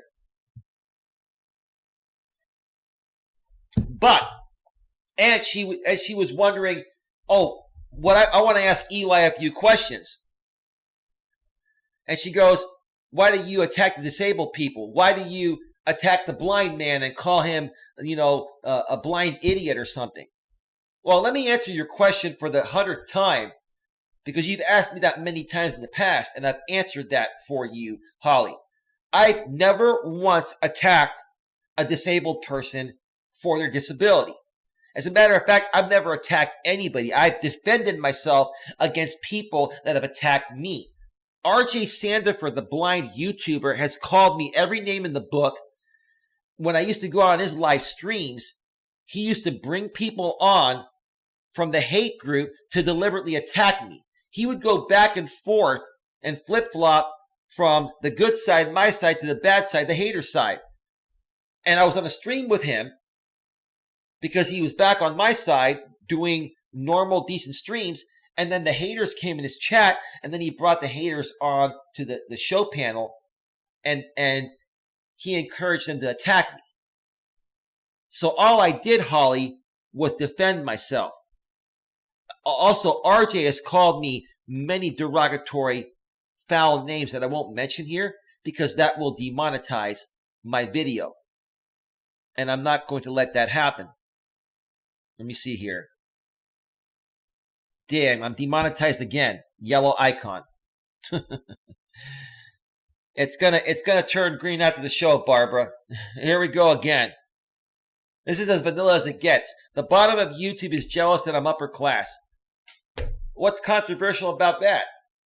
I mean, there's nothing wrong with that. Anyway, it'll turn green once it processes, Barbara. Ah, Jesus Christ. So yeah, Holly Nash, RJ Sandiford is allowed to attack me. And because of the fact that he's disabled with his blindness, it means that I have to sit there and take punches from him and let him kill me without defending myself. Really. Now, yes, I had some choice words to say about RJ. I called him a blind idiot. I said it in a more derogatory way, but I called him in essence a blind idiot because I was frustrated. But does that mean I'm attacking his disability, or does that mean I am ticked off because this man that so happens to be blind is attacking me? And does that mean because he's blind, I'm not allowed to defend myself because I am not a disabled person? You're out of your damn mind, Holly, or anyone else that has accused me of attacking the disabled. I've never once attacked the disabled or a disabled person based on their disability. But if they attack me, I'm going to defend myself whether you're disabled or not. To me, people are people. But see, Holly, now I know why you're projecting your insecurities onto me. And you're using RJ Sandiford's example because you yourself are disabled, Holly. And you mentioned that. Now, I'm not sure if you haven't come out and said you're disabled, but you mentioned some things tonight on Jamie's live stream that now allows me to better understand why you are attacking me in the ways you've been attacking me. It has nothing to do with me, Holly. It has to do with your deeply scarred and deeply rooted insecurities. You, Holly, mentioned to me that you were adopted. Okay, Jay Young is not your biological blood brother. He is your adopted brother. You were not raised by your biological parents. So in essence, right then and there, you came from a broken family that didn't want you. Right then and there, that would scar anyone. I'm not attacking you for that. I'm not criticizing you for that. I'm stating the facts regarding what you've been through that I feel, contributes to your piss poor behavior today and your deeply scarred and deeply rooted insecurities, right? So you were adopted, and Jay Young is your adopted brother, not your blood brother. Okay, no problem. You're still brothers and sister, legally, but not biologically, all right? Now, you had mentioned in the past when you were a part of my channel, used to be a moderator here, you had mentioned in the past that, folks, I'm not looking at the chat right now. I got to focus on the story or else I'll never get through it. You had mentioned in the past, Holly, that you were a nurse. That you are a nurse. Sorry, you are a nurse. Tonight, or last night, sorry, on Jamie's second stream of the day, which was his night stream that you came on there, and you started attacking me again, you mentioned that you are no longer a nurse. Because a couple years ago, and I think this is what you said, I can't remember exactly, I think you said you had a kidney transplant. Barbara, you heard that stream. Did Holly Nash mention on that stream that she had a kidney transplant, if I remember correctly, and that she is not currently working at this time? I'm going to wait for you to respond to that, Barbara, and let me know. There's a 25-second delay between what I say and what goes out to YouTube because I'm using normal latency for better quality. So I'm going to wait a second here. 35 in the box right now. Thank you so much for being here. 5:50 a.m. Eastern Standard Time, 2:50 a.m. Pacific Standard Time. Just waiting for Barbara to respond to that. I think I only watched the beginning and the very end. I can't stomach Jamie for too long. I don't blame you. Well, from what I remember, and I'm sure they will correct me if I'm wrong tomorrow, that Holly Nash had a kidney transplant. That's a pretty serious thing, Holly. And you being a nurse, understand that better than most of us. You've been a part of the medical industry. You technically have been a medical professional, okay? So I'm not criticizing you on the fact that you had a kidney transplant. That's very serious, and I'm glad it was successful, and I'm glad that you're doing okay. All right? But despite the fact that you had a kidney transplant, despite the fact that you were adopted, despite the fact that, and I think you've also been through a divorce, and now you say that, you know, you're living with somebody that's a cop. I think you had told me that you're divorced, but now you have a boyfriend or something like that. Like you didn't mention that on this stream. You didn't mention that. You said you have a husband that's a cop, but I thought you got divorced and now you have a boyfriend. Is your boyfriend a cop? And are you living with? I don't really care, to be honest with you. I'm just trying to get my facts straight so I try to better understand. I can try to better understand why you're coming at me and projecting at me the way you are, because you are projecting at me. Okay? So you had a kidney transplant and you haven't been working for 2 years. So I'm assuming, highly assuming, that you are on SSI, Social Security insurance, which is also known as disability insurance. So in essence, you're on disability and have been for the past 2 years. Now you've got your kids. You've also, got, I think you have a boyfriend. You say husband, but I think he's your boyfriend. I think you've mentioned that in the past on my channel. You're with some guy. He's either your husband or your boyfriend. It doesn't matter. He probably works most of the day, and your kids are probably in school. And because you're on disability due to your kidney transplant, that gives you a lot of free time.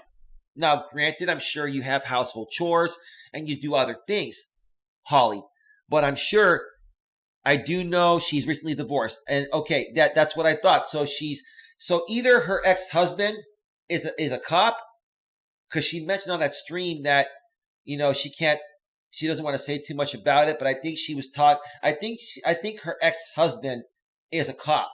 Okay, he's a cop. So what? Does that mean he's special or you're special because you were married to a cop, or maybe you're dating a cop?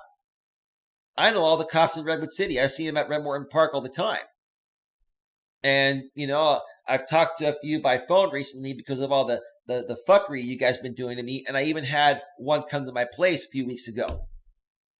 So congratulations that you were either married to or currently dating a cop, depending on which one is the cop, your ex-husband or your current boyfriend.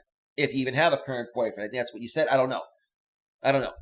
You were kind of vague on that when you were on Jamie's show. It was nice meeting you too, Brandon, the Pinocchio. Well, gotta go. Catch you later. See you, Eli. Pleasure meeting you, Barbara, later. And Brandon, I appreciate you being here again. Please don't let my trolls and haters, they're going to probably attack you. We have good people here, and we'd love to have you back when we run one of the more normal streams. I'm going to probably run a growth stream tomorrow night. So that'll be non-drama related. I'll probably talk about the drama stuff during my walking stream tomorrow, and then I'm going to do a growth stream tomorrow during normal hours, probably around 9:30 p.m. Eastern, 6:30 p.m. Pacific. But thank you for being here. Entitled, what do you mean by entitled much, Barbara? Can you be a little more specific, please? So yeah, so Holly, you are on disability, right? And I'm not criticizing you for being disability, but basically you probably have a lot of time on your hands. You probably are also going through withdrawals that you're no longer able to work, or at least not able to work for the time being. I don't know if you're going to be on disability for 2 or 3 or 4 years, and then you're going to be released by your doctor to go back to work, or I don't know if you are considered permanently disabled. Now, if you have been diagnosed as permanently disabled with this kidney transplant, which I'm not sure, and you can no longer ever work again, I can understand how that would affect you emotionally because you were a nurse. And when I talked with you, when you were on my channel, I asked you a few times when you were in my chat, I honestly feel you probably became a nurse, Holly, because you love taking care of people. You love helping people. You love helping heal people. And when they're in the hospital, your job is to make them feel as comfortable and safe as possible, and help the doctor, do his or her job.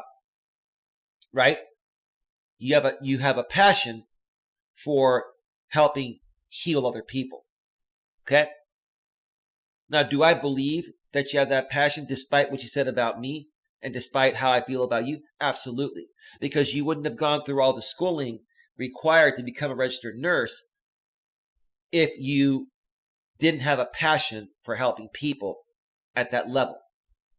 I honestly think what happened to you, Holly, is when you became disabled due to needing a kidney transplant, that along with your broken upbringing of being adopted, not having your biological family there. Now, I'm sure your adopted family did you well, but nothing can ever replace the biological mother and father. And regardless of how you look at that, that's always going to affect any child, probably for the rest of their lives. I still think that's affecting you. I think you're still emotionally scarred due to that. But now, with your kidney transplant, and being on disability, SSI, and not being able to do the job that you love to do, that you went to school for and worked hard for to get a degree on, to get a degree on, it's got to be taking a toll on you. You probably, and then you went through a divorce recently. You had a failed marriage, right? You got all this shit coming down at once, right? So it's fucking around with your emotions, right? And I can understand that. But does that still give you the right to come out here and attack me because supposedly I said something about your brother, who I didn't even know was Jay Young until maybe 3 or 4 hours ago before I went live on this show? And again, if you guys are going to criticize me saying that on Jamie's show, you said it in the chat a million times, and Jamie even said it, I did not hear it, or I wasn't focused on that. I was focused on my purpose of being on that stream, which was to answer questions from Jamie regarding the drama sphere not involving you, regarding what's going on with Ronaldo Smith Jenkins, who we know is also Trim Hits, and Dr. Robert, who's going away to prison for 24 years in 7 days. Yeah, I believe 7 days. Let me look at my calendar here. Today's the 18th. Tomorrow's the 19th. 1, 2, 3, 4, 5, 6, 7 days away, Trimmy. Ronaldo, 7 days.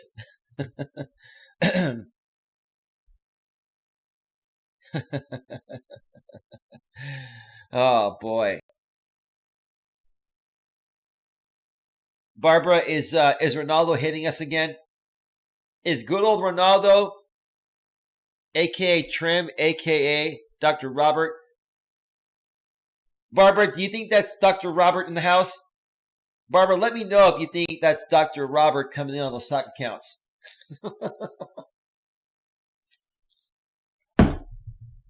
Dr. Robert, come on, bro. Come on, dog.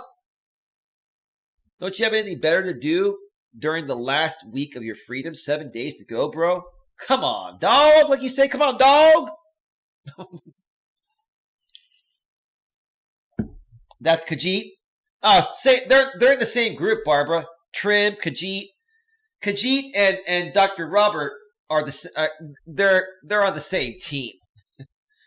Maybe Dr. Robert is passed out from all the drinking and the drugs he does, Barbara. So he enlisted Khajiit, to come in and take over for the night, right?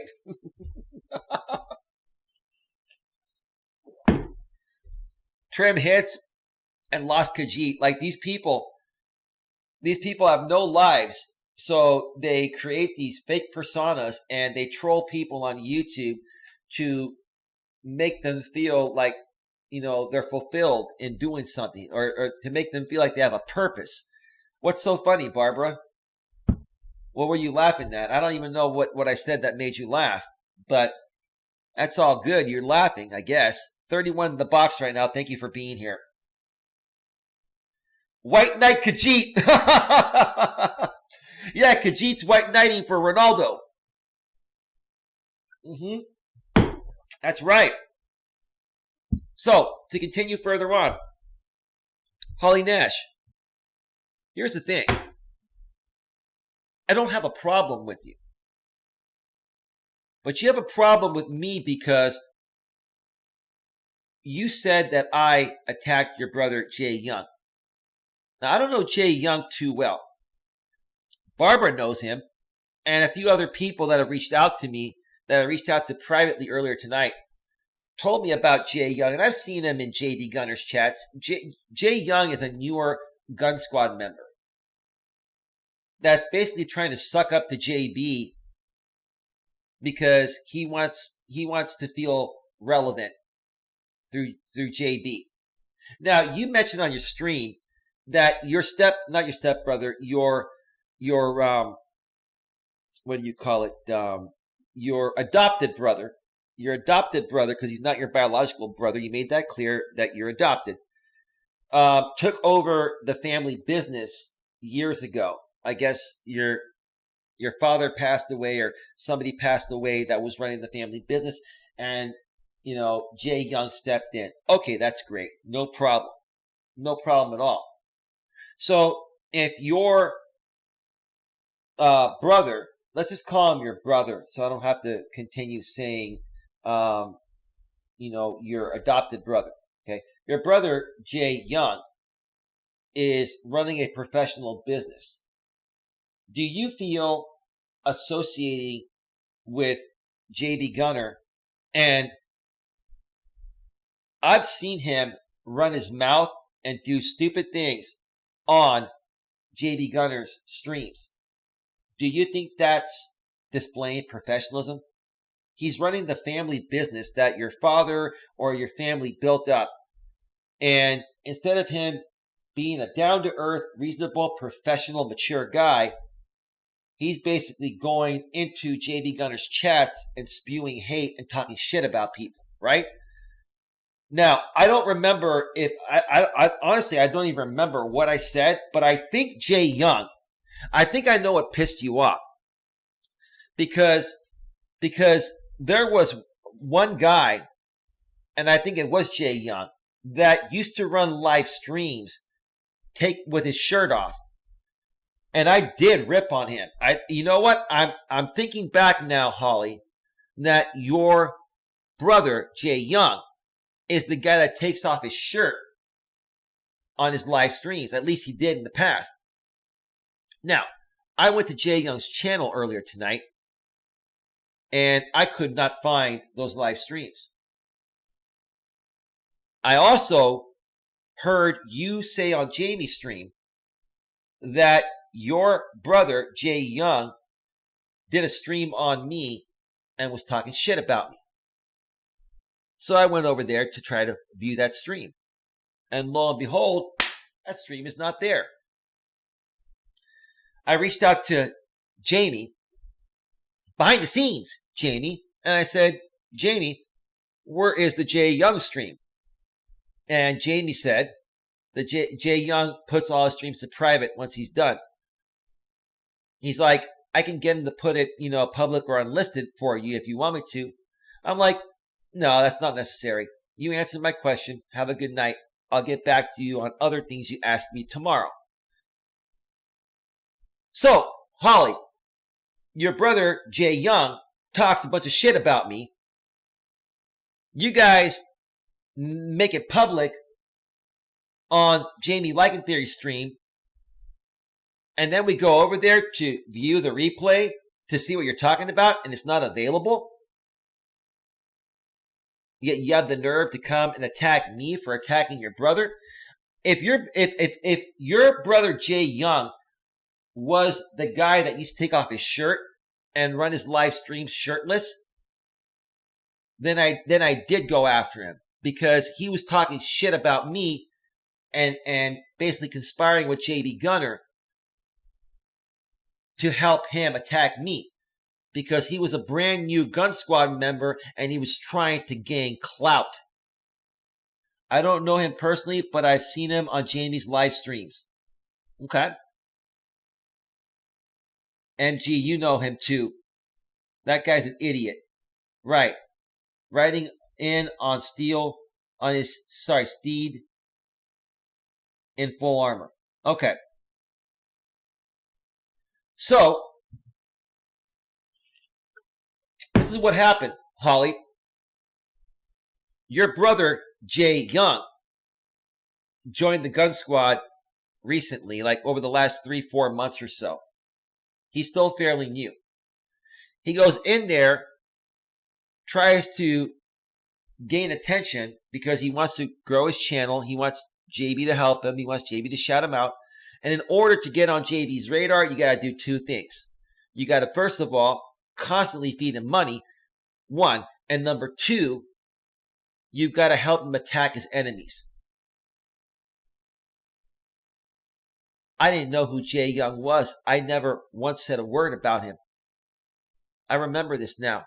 He's the one that came at me first and started doing videos on me just to try to suck up to JD Gunnar. So, Holly, don't accuse me of attacking your brother when he instigated it to try to suck up to JD Gunnar. And Holly, here's the thing. Why are you battling your brother's battles for him? Isn't he man enough to fight his own battles? Or is he not man enough to the point of where he needs, his adopted sister to go to bat for him as well? Is he that weak? Because let me tell you something. What I said on, if your brother Jay Young is the guy who used to take off his shirts on his streams, which I think he is, I remember now, because I did defend myself towards him. I said, you know what, Jay Young? Only men that are insecure and are seeking validation are going to take off their shirts on a YouTube live stream. That's very, very unprofessional, bro, and immature for a grown-ass man that I now know is running the family business that your father or your family built. What kind of behavior is that, dude? Seriously. What kind of behavior is that, bro? I'm not here to create drama, Steel 58. I mean, thank you for being here. I'm here to call out these people on their stupidity. I mean, these people are very weak-minded, needy, desperate, and insecure people, right? Barbara Place is right. So her brother can say awful things out of ignorance, and you're not allowed to respond. The arrogance of these people. In essence, Holly Nash white-knighted for her brother Jay Young. So Holly Nash, you inserted yourself into this, and I don't think you inserted yourself because you wanted to. You inserted yourself because you're on SSI disability and you have nothing better to do with your time, so you needed to find something or someone to pick on or attack and project your insecurities, in this case, projecting it onto me, to keep your mind off of your own misery. All right, there you go. You've been exposed and called out. That's the truth of the matter. Now, why will I not talk with you on a live stream panel? Because you are very emotionally unstable based on everything I said, Holly Nash. And I'm not going to continue giving you what you want. The validation to keep your mind off of your miserable life since you've been diagnosed as disabled. I'm not attacking your disability. Not one bit. As a matter of fact, I really hope you continue to recover from your kidney transplant.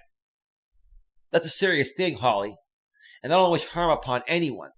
But just because you're disabled does not give you the right, Holly, to attack a non-disabled person. And if you as a disabled person attack me, doesn't mean I don't have the right to defend myself against your attack that has nothing to do with your disability. You dumb. I'm not going to say it. You know what I wanted to say, Barbara, but I'm not going to say it. Dumb beat. Oh, and Holly, one more thing before I wrap up with you. And then what I'm going to do, Barbara, is take another 5, 6, 7 minute break and then come back for another 30 minutes and talk about JD Gunnar, JD Gunnar, JD Gunnar, Gunnar. Steel 58, you've been around here before, bro. Steel 58, you and I connected a while back. You just haven't been here in a while. Dude, I remember you, dude. We met through networking a while back, but thank you. This is not my typical stream, bro. This is me addressing my trolls and haters and calling them out on the truth, bro. Look, I'm a coach. I know what's going on. I'm 46 years old. I understand, emotions and people and why they react and respond to things in certain ways. You know what I mean? But thank you. I think I like this guy. Hey, WrestleMania, how you doing, bro? Good morning. I know you're getting ready for work, bro. Thanks for stopping by. How have you been? How's your wife doing? And how's your high-functioning autistic son Elias doing? The same name as me. How you doing, bro? I missed you, Jamie, a.k.a. WrestleMania. This is a different Jamie than the Jamie Lycan theory. Barbara Playson says that that's no different than a woman slapping a man and expect not to get slapped back solely on the fact that she's a woman. Well, Barbara, I agree with the concept of if you slap someone, they can slap you back. I still would never slap a woman that slapped me first, but what I would do is I would run away and never deal with her again.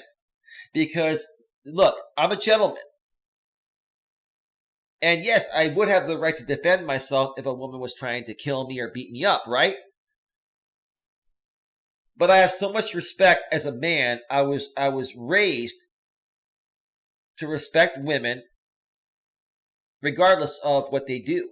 And if they try to do something bad, just try to walk away, run away, and don't come back. But I get your point, Barbara. That's like saying, Barbara, if somebody puts a gun to your head, you're not allowed to pull out your gun out of your pocket or your holster and try to kill them before they kill you. That's called self-defense, right? I get what you're saying. In essence, these people like Holly Nash want to pull a gun on me and expect me to not pull out my gun in self-defense to basically shoot them before they kill me. Like, I don't wish harm upon anyone, but when it comes to somebody coming at you first, you have the right to defend yourself, even legally. Barbara plays, of course, most men would walk away, but you get what I'm saying. Yeah, I get the point, Barbara. You're saying that if you're going to come at me and then don't expect me to come back at you solely on the fact that you say you're disabled and I'm attacking a disabled person, that's a bunch of crap. Holly, you are an insecure and emotionally unstable woman that's disabled. And when you see other disabled people like yourself, like RJ Sandifer with his blindness, attack a non-disabled person like me, and then I defend myself based on the attacks RJ, projected towards me, then you come and say I'm attacking the disabled when in essence I'm only defending myself against the attacks that so happen to come from the mouth of a disabled person. And if I have a few choice words to say, if I'm frustrated that a blind man like RJ is attacking me, and I call him a blind idiot out of frustration, it may not be the most mature thing to say, I admit that, but I'm not attacking his disability. And you know it. You know it. It's ridiculous.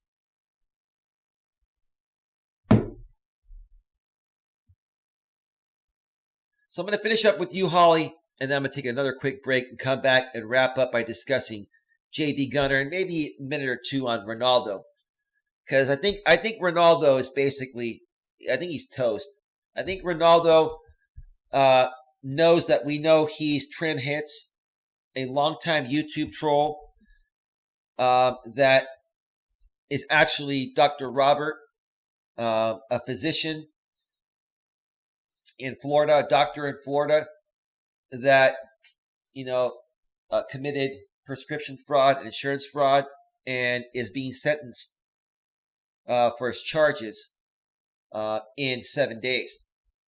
And now I'm even hearing that, there's a rumor going around saying that Trim Hits is considering leaving YouTube to get away from all the drama. Yeah, it's ironic that Trim Hits now is considering leaving YouTube 7 days before, Dr. Robert gets incarcerated, right, Barbara? Is that ironic to you, Barbara, that Trim Hits, and I don't know what you heard about that, Barbara. Let me know if you heard anything about that. Isn't it ironic that Trim Hits is considering leaving YouTube 7 days before Dr. Robert becomes incarcerated?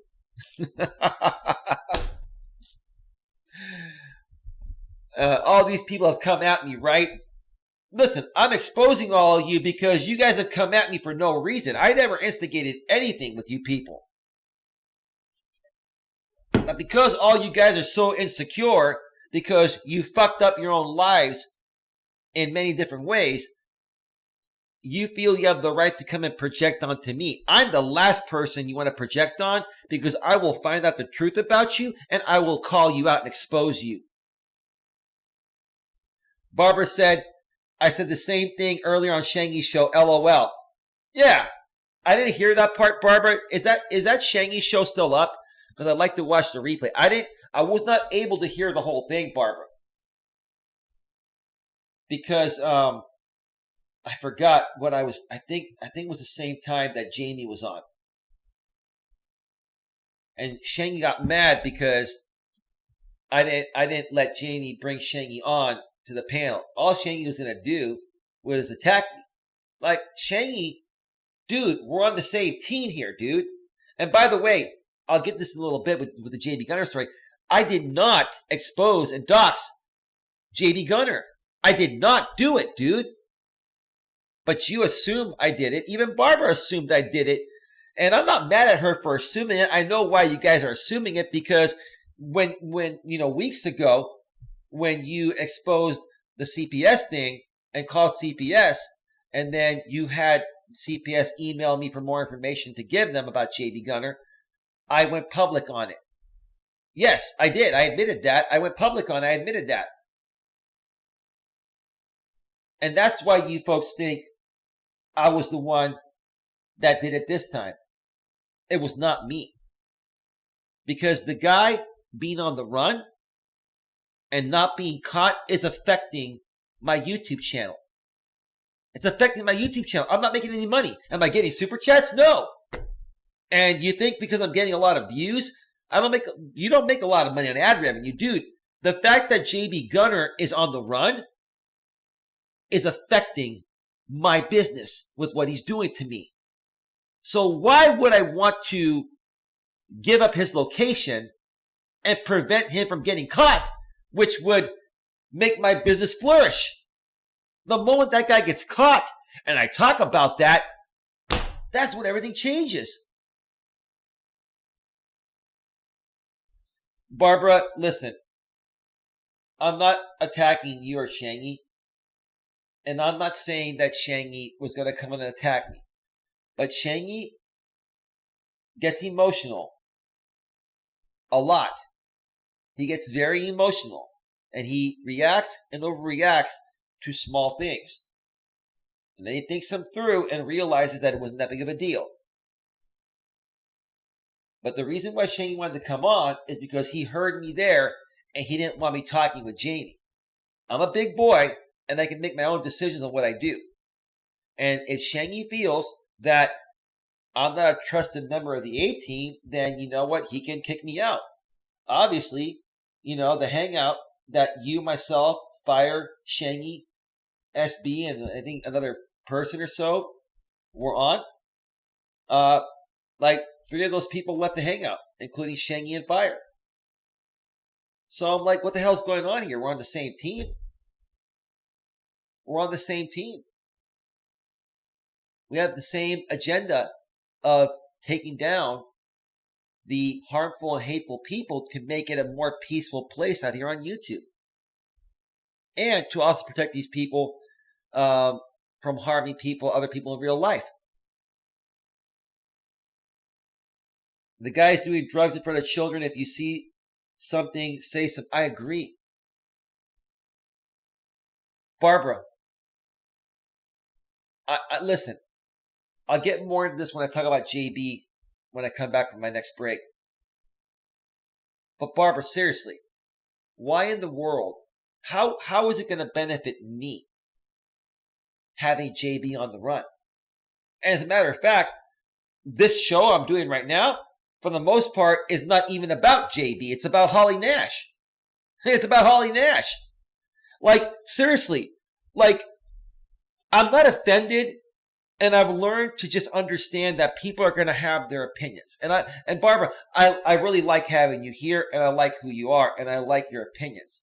And that's why I'm not handling the people that felt or may still feel I was the one that doxed JD Gunnar's location. I understand why you folks feel that way, but it wasn't me. It wasn't me.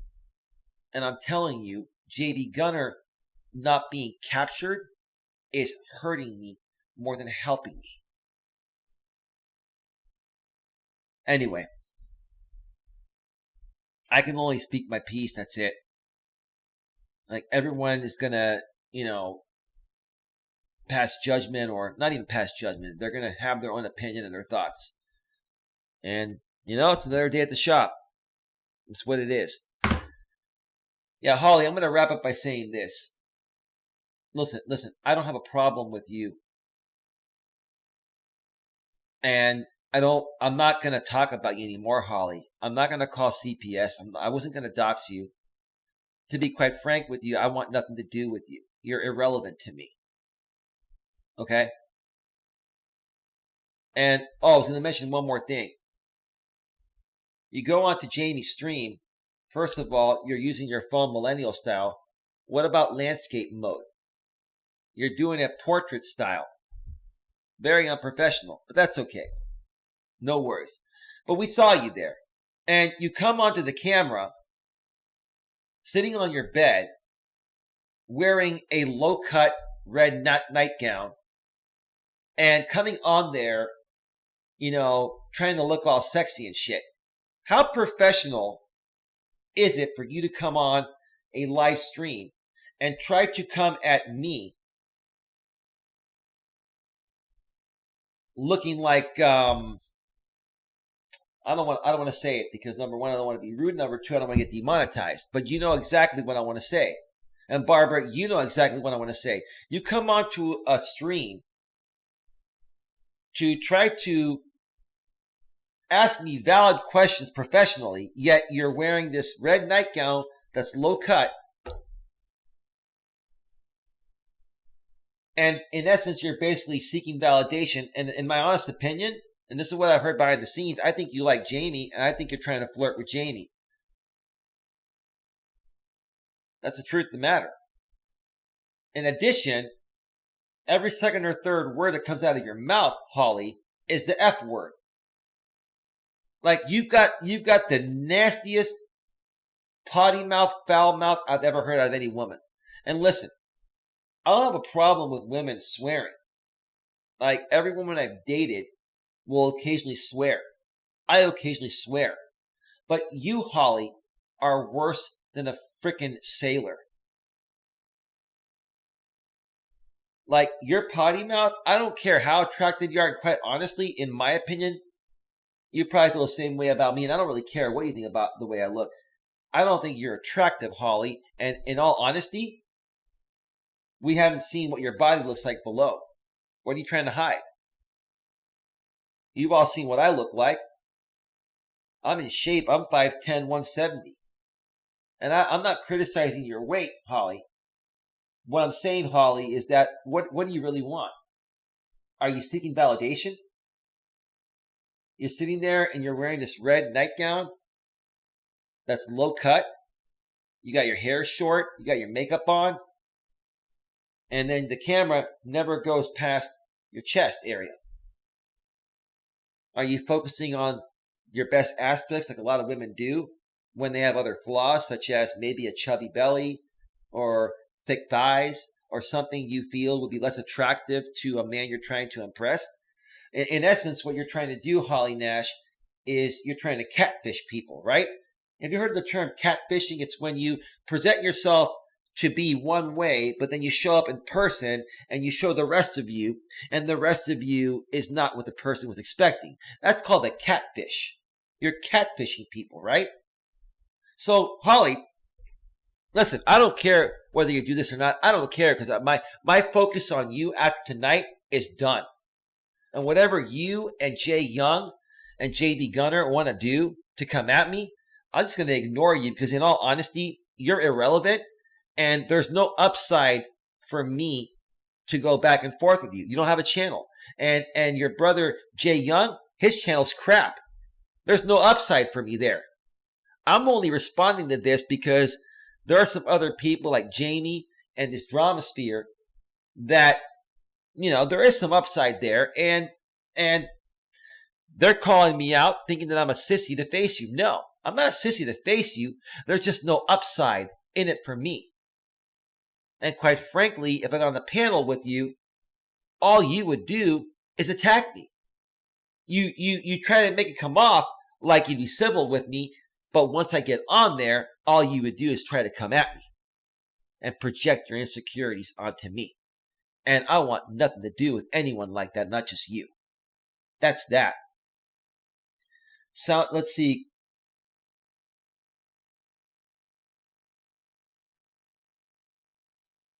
All right.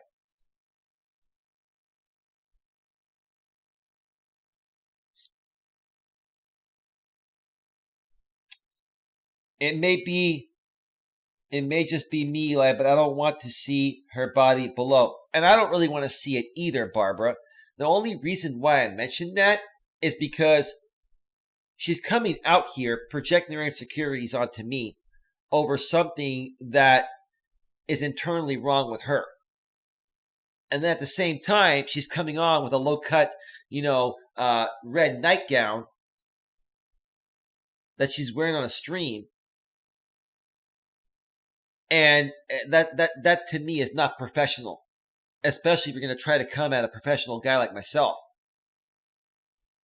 And then, she's trying to flirt with Jamie because she's seeking that validation, because she wants that validation to feel good about herself.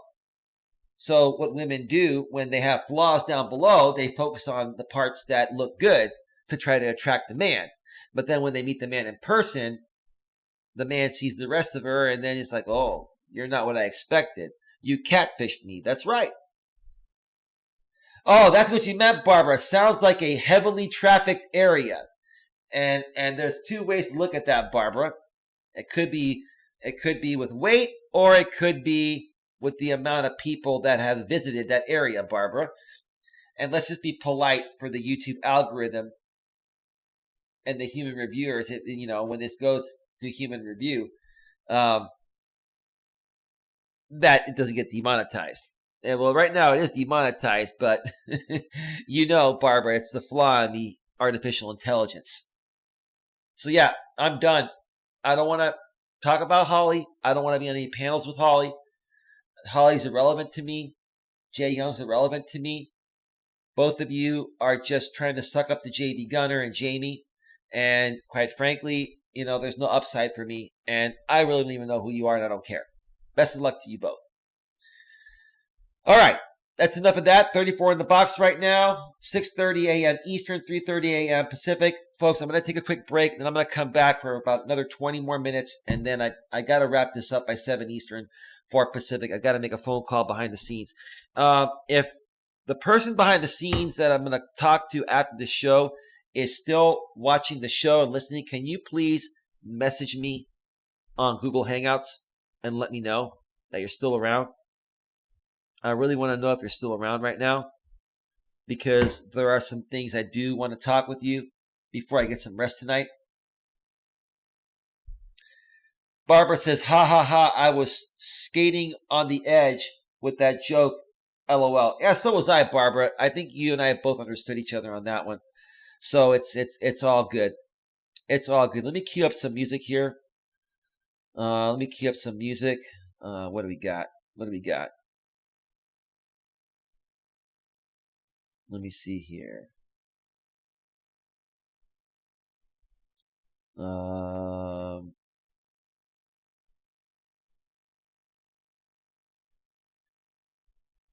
Okay.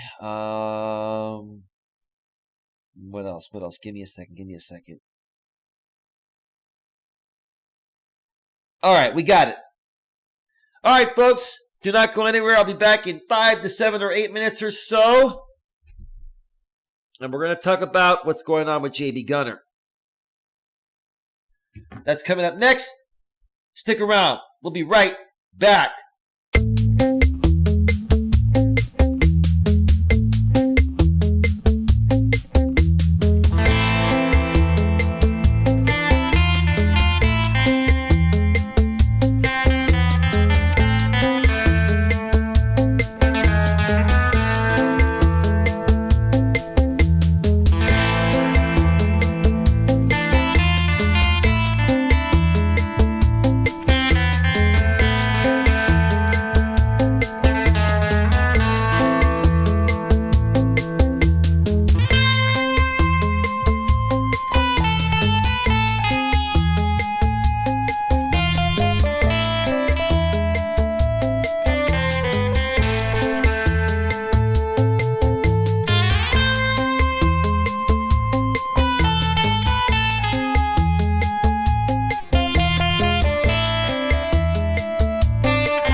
Yeah.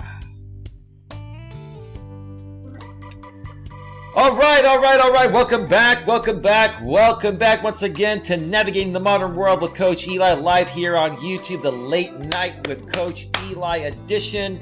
It is 6:40 a.m. Eastern Standard Time, 3:40 a.m. Pacific Standard Time. That's in my neck of the woods in the San Francisco Bay Area. And glad you could all join me here this late night, early morning, or it could be evening if you're in a different country. I'm in the good old US of A, right? And we have a lot of people out there, Barbara, that are claiming to be patriots. And they are fake, phony patriots. Including the soccer account that just came in here, which I believe is probably JD Gunnar. And I'm going to read what the troll said, for shits and giggles, right?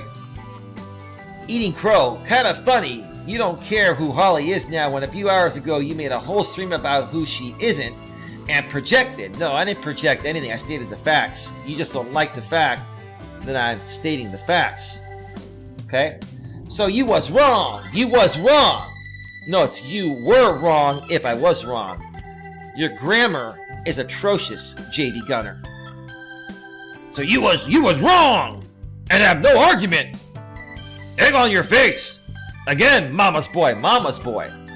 Okay. Yeah, you're still going with that, huh, JB? You're still going with the fact that you think I'm a mama's boy.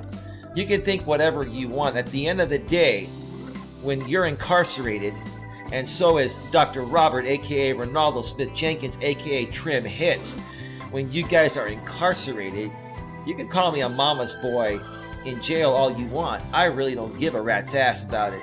Or you. And you know, JB Gunnar, because we're getting to you now. It's your turn, JB.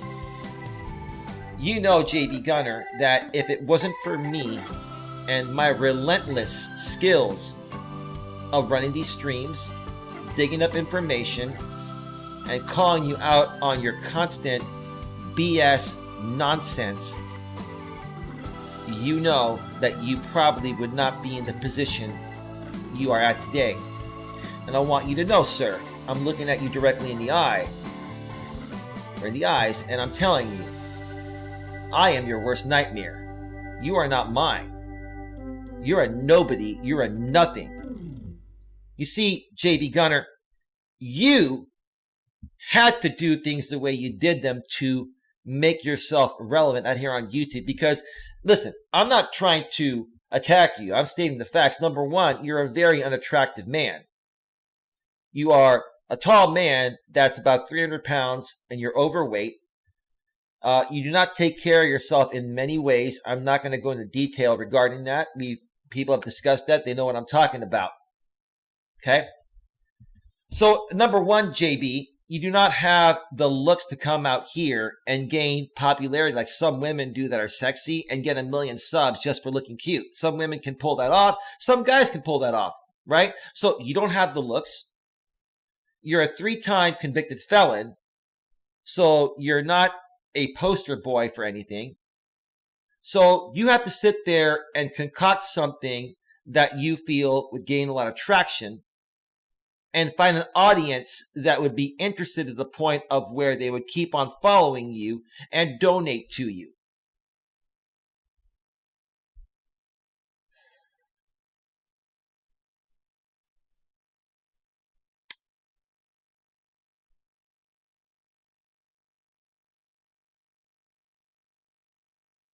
So, anyway,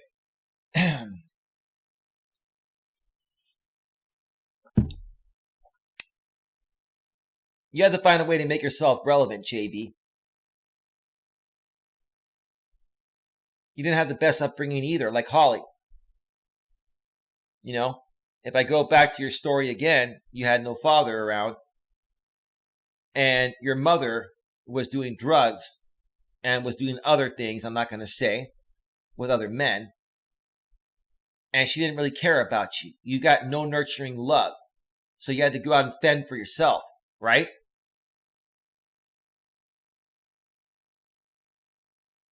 And the only way that you've been able to survive all your life, JB, is by taking advantage of other people, including the women you've been married to or have dated. You completely took advantage of your ex-wife that's still technically your legal wife. You took advantage of Chrissy. Chrissy was the one that took care of you. Chrissy was the one that funded your, Appalachian Trail journey a few years ago. He has some very deeply rooted insecurities. Of course he does, Barbara. And Barbara, you proved that with your screenshots, and I respect you for that. I appreciate that information, but anyone that's been following him as closely as I have, besides you, I'm the only other person that probably knows him as well as you do. You know this guy's insecure. He's got nothing.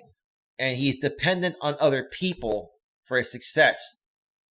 Now, granted, when you're out here on YouTube, you need to build an audience, and you need to have that audience for success. But when it comes to JB's life outside of YouTube, he has been completely dependent on other women to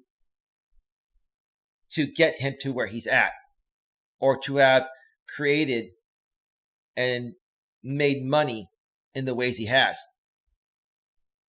So Chrissy was funding everything you did, including whatever you needed for your YouTube channel back then.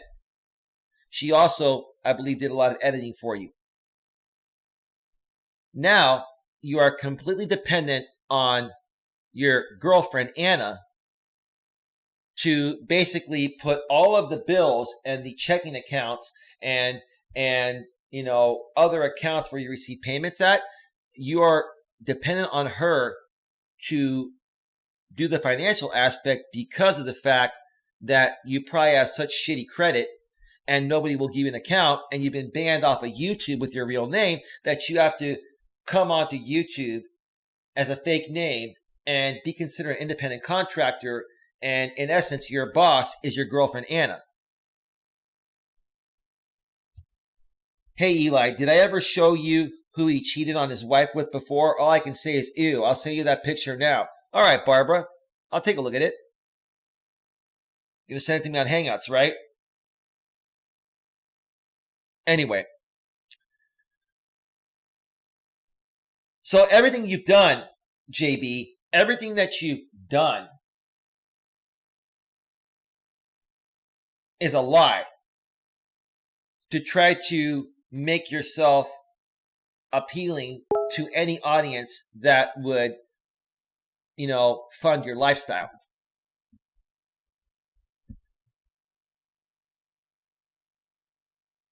Oh my God, good Lord.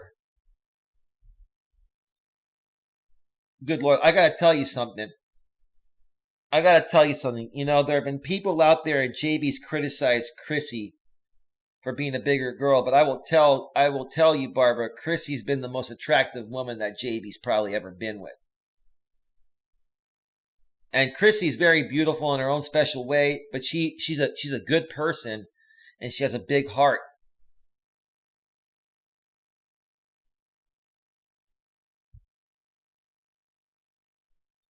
And I read the caption, Barbara, and I'd love to show that, but that would definitely get me demonetized. That might even get me a community guidelines strike. I mean, that's Barbara, who created that meme? And there's a Cheetos bag right by that woman that he used to be intimate with. And then there are 3 pictures of Chrissy on the right. Chrissy, if you're watching this, keep on pushing forward, girl. Keep taking care of yourself. You're getting in really good shape. I know you've been working out, I believe you've been saying. Get yourself in really, really good shape. Make yourself the hottest chick on the planet. Go find a good man to have a life with, and then shove that up JB's you-know-what. And by the way, Chrissy, I'm going to be reaching out to you soon regarding some things I want to talk with you about. So in case you're watching this, just know that I'll be reaching out to you, and we'll talk. So what's going on with JD Gunnar here? Let me get to the point here. So this all stems back to, I think it was a few days ago. Now it's Tuesday. This happened on Sunday. It was the last live stream that JB did on his hashtag Gun Squad channel before he made some drastic changes. I was watching that stream because I was curious about, what the guy's going to do. What's his next move? We know he's on the run. What's he going to talk about? And in that stream, and I mentioned part of this yesterday, but I'll mention it again because it leads into where he's at right now currently. So he titled the stream, he's going to talk about his second house. He's been talking about how he's getting a second house, going to be renting a second house on top of the current house he still is renting. At least he claims he's renting that house in Florida that he claims to be paying $4,200 a month on, right? So he's paying $4,200 a month for that house in Florida. He's now locking in a second house, which if he got it in a different area, it probably still cost him at least $2,000 a month. So we're looking at $4,200 for the house in Florida, $2,000 for another house. That's $6,200 a month in rent. Plus, he's on the run and paying for hotel rooms. Where is this guy getting all that money? He, in essence, is painting a picture for you folks that he has all this money and he's getting all these homes and he's on the run. But realistically, he doesn't have the money to afford all this shit. Even with his sponsor, Wise Night Owl, a.k.a. Texas Caregiver, a.k.a. Texas Support Services, right? Wise Night Owl probably gives him $5,000 a month. And even if he made another $5,000 a month through donations, that's $10,000 a month. Let's give JD Gunnar the benefit of the doubt and say he makes $10,000 a month. You're telling us, JB, out of the $10,000 you make each month, which is taxable, by the way, JB. Remember, it's taxable. And out of the $10,000 a month, JB, I would be putting aside at least 30-35% for taxes. So in essence, JB, out of every $10,000 you make, even with your write-offs and all that stuff and everything else, right? You're going to be paying, you're supposed to be paying at least $3,000 in taxes. Let's say that you clear $7,000 per month. You, in essence, are saying that you still are renting that house in Florida for $4,200 a month. You got a second house that's probably going to cost you at least $2,000. Let's say you found a decent house in a very rural area that only cost you $1,000 a month. So let's say your rent is $5,200 per month. Okay? And out of the $10,000 per month you're making between donations and sponsorships, you take away taxes, you have $7,000 left over. So in essence, $4,200, $5,200, let's just round that down to $5,000 and give you the benefit of the doubt. In essence, out of the $7,000 you clear each month, $5,000 goes to rent. That means you have $2,000 left over for your hotel rooms while you're on the run, for food, car insurance, gas, and everything else. Are you expecting us to believe everything that comes out of your lying mouth? I mean, seriously. Hang on a second. Let me read this here.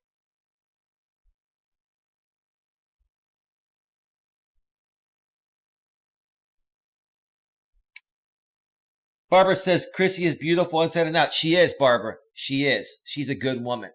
JD blew it. He blew it. He blew it with the best woman he will ever get his entire life. And you know what? She's working out. She's getting in better shape every day. And let me tell you something. That woman's going to find herself a man, and she'll be happy, and she'll shove it up JB's you know what. Barbara says, Chrissy, that's the actual photo that was sent.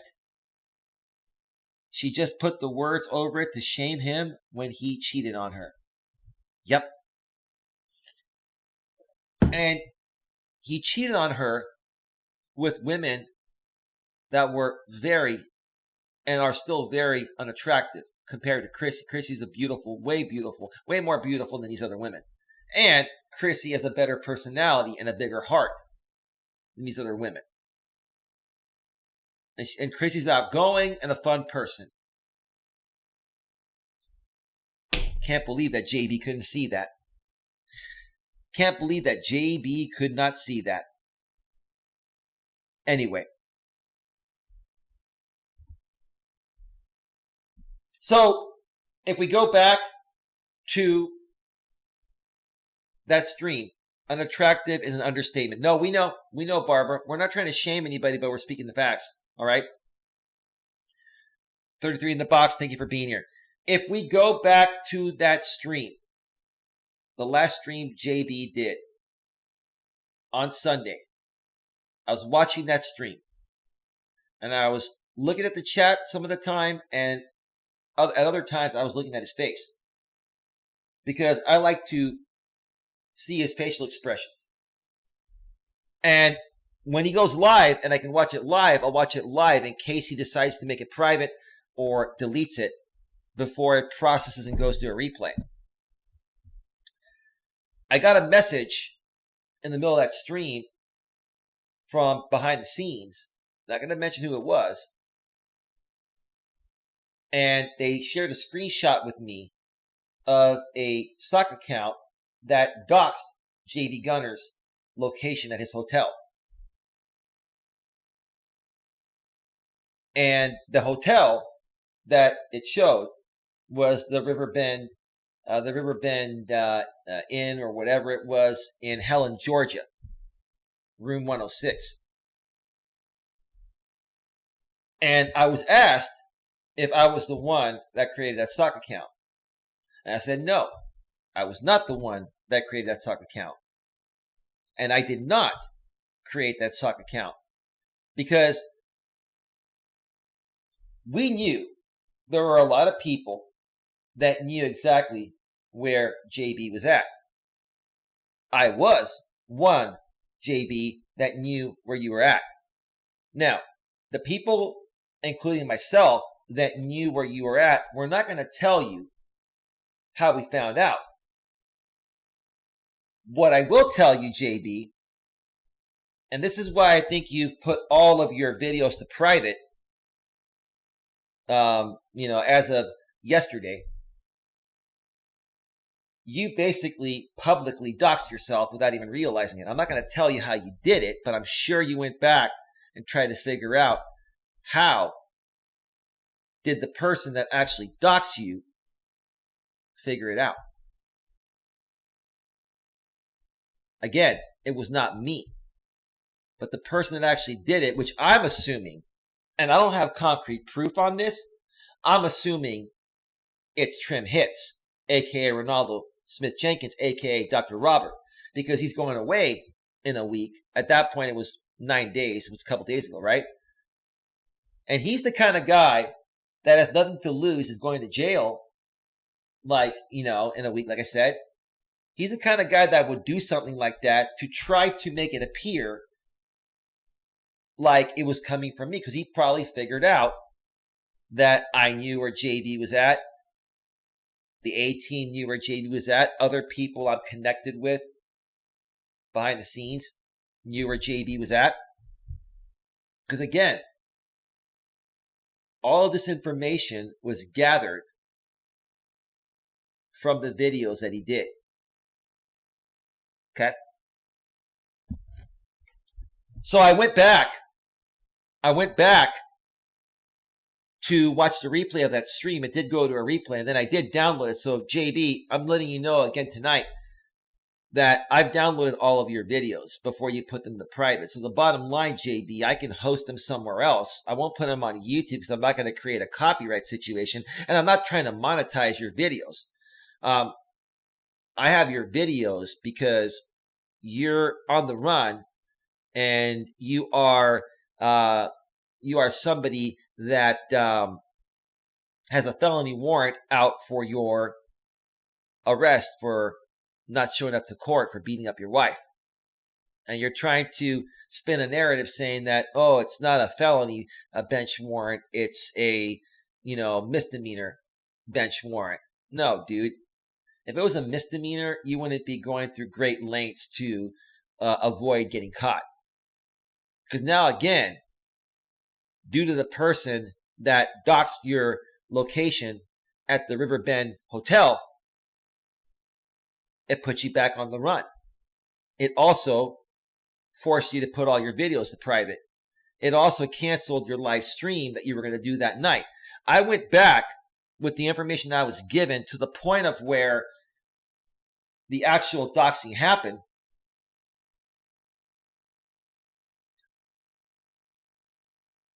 Hang on, Barbara has a question. I have a question. He said that the warrant was lifted because he got pulled over in Nevada, and because it was thousands of miles, they didn't want to extradite him. How can that be true if he was never in Nevada the entire time he's been in Helen, Georgia? Barbara, do you know how far away Nevada is? You know how far away, even the entry point in Nevada, which is not Las Vegas, he'd have to drive further in from the east into Nevada to get to Vegas, right? That's like a 2,000 plus mile drive, Barbara. That would take him 3 days to get there. And his piece of crap car would never make it there. Barbara, he never got pulled over. He made that up. He made that up, took a day off of YouTube to spend time with his lady, and said, hey, babe, let's go and have fun today. Take a day off of YouTube. I got a bunch of donations. And when we come back, we will concoct this story that I was pulled over, and then I went to the station, and I was literally out in 1 hour, and they decided that they, weren't going to extradite. Barbara, that picture he put on his community tab, showing a street corner from a car in Vegas, was actually taken from Google Images or something like that. He was never there. He was never there, Barbara. He's lying. He never got pulled over. He's a compulsive, manipulative liar that will spin any narrative to keep the back and forth to feed his audience with the cringy content that they want, which keeps them donating. He's full of it, Barbara. I know he didn't. That was my whole point of my question, Eli. Remember, I destroyed JB's life. So do I. So let me get back to what I did. Like, I mentioned this last night, but I want to, remind people that weren't here yesterday leading up to where he's at today. So JB, I took that screenshot I got from behind the scenes with the doxing of JB's location, and it had timestamps on it from the person that sent me. And I went to that timestamp on the replay, and I was looking in the chat, and I went to see the person, because I figured they removed that. I figured it was banned, so it wasn't going to be there. I went to the person that chatted before and after that doxing account that was in there. And then I seeked back about 10 seconds, and I started looking at JB's face to see his demeanor on how it was before and after that doxing account went in there, Barbara, and anyone else.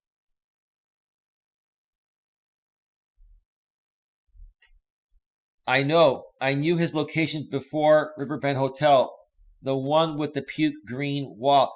And I didn't, Barbara, I didn't know. I mean, I didn't know that location. Yes, I did. I think all of us, I think many people figured out JB's location at the river bend because he made some crucial mistakes, Barbara, that were pretty obvious for anyone that closely watched his videos. I cannot believe that JB didn't go back and watch these videos or realize as he was recording these videos what he did. I'm not going to say what he did because he's probably gone back and watched those videos, Barbara, to see how people found where he was. Which is why I think Ronaldo, aka Trim Hits, aka Dr. Robert, saw the same things that we did. Look, Trim Hits has been a troll for 10 years on YouTube, right? And he's the kind of guy that would do something like this because he has nothing to lose 7 days from now when he's in the penitentiary, Barbara. So I'm watching. He isn't very good at this. Sure, stay in was the green wall. Okay.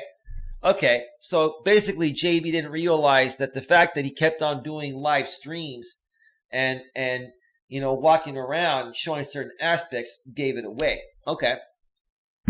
Who knows? Maybe he'll get better now. Maybe he'll stop streaming, and that'll do us all a favor, right?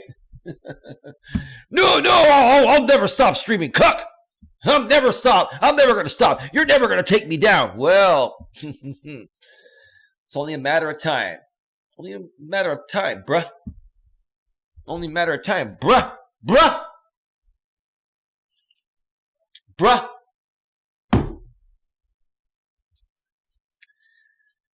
So I kept watching, and his demeanor went from being excited and being happy to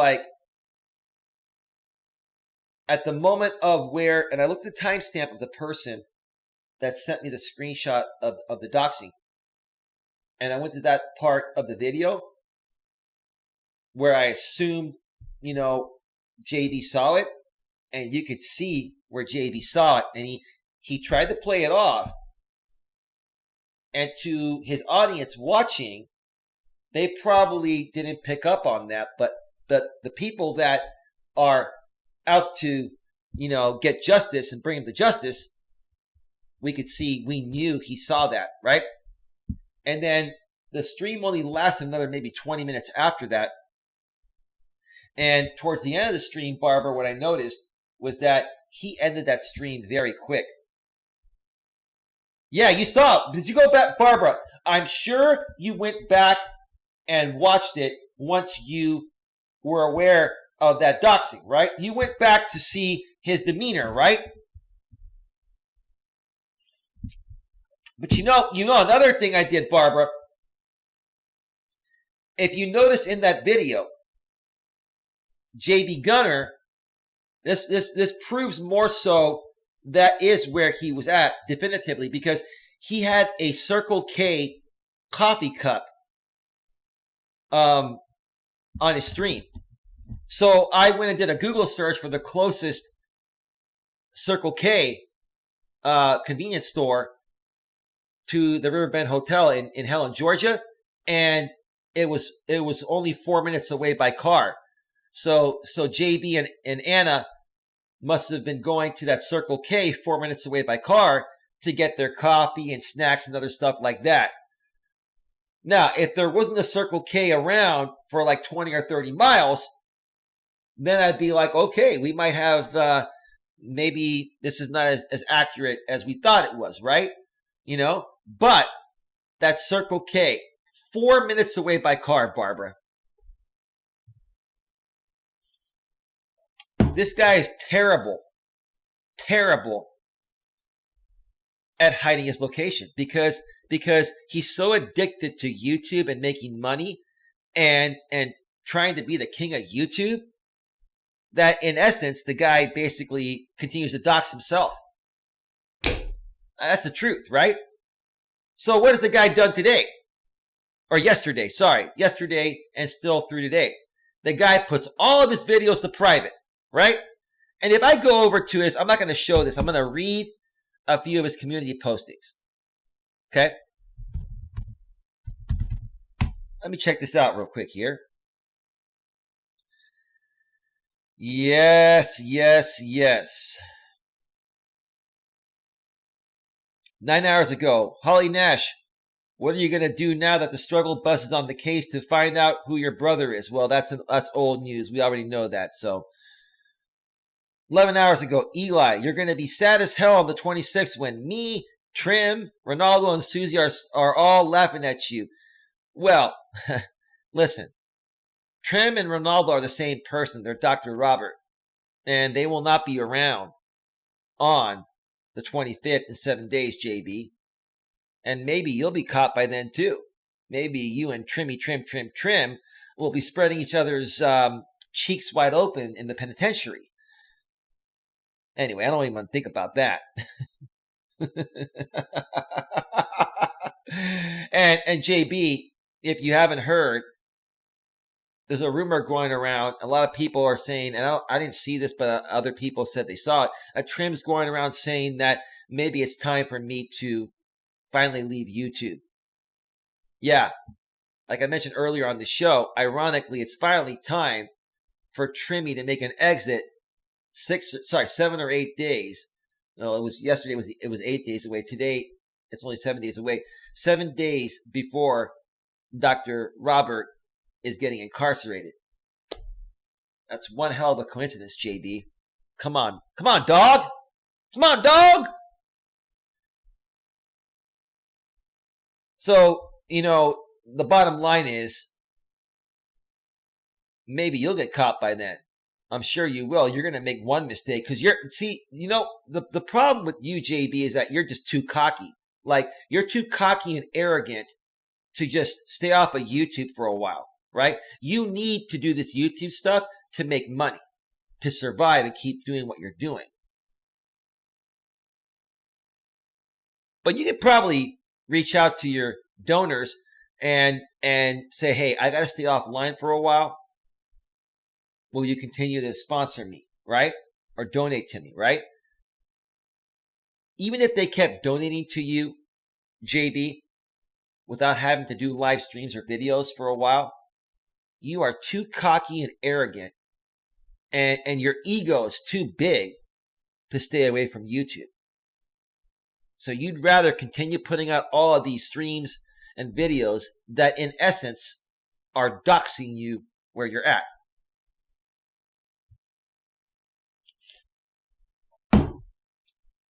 So you got your stream up for the 26th, right?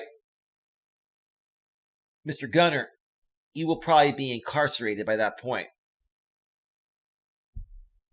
Anyway, 12 hours ago, LOL, even though Holly Nash has said who her brother was, okay, I don't need to read that. We already know who he is. 15 hours ago, JB on his community wall said, no, I didn't quit, LOL. Just stay tuned. And then he's getting a bunch of comments from a bunch of what I believe are Ronaldo/Trim/Dr. Robert sock accounts. If you go to JB Gunnar's #Gun Squad community tab, the engagement of his actual real audience has gone down to virtually nothing. He's got a lot of sock accounts that are commenting. Few people are still there, but let me tell you, he has lost a lot of traction because I honestly believe that people are finally catching on to who he really is, and they're tired of his crap. And then 15 hours ago after that, or before that posting, he's like, darkness falls across the land. What are you trying to be, Vincent Price, the late and great Vincent Price that did the Thriller voiceover for Michael Jackson, the late and great Michael Jackson as well? Darkness falls across the land. Right? What's that, your Vincent Price line from the hit song Thriller by Michael Jackson, JB? You look at the comments there, same thing. Sock accounts.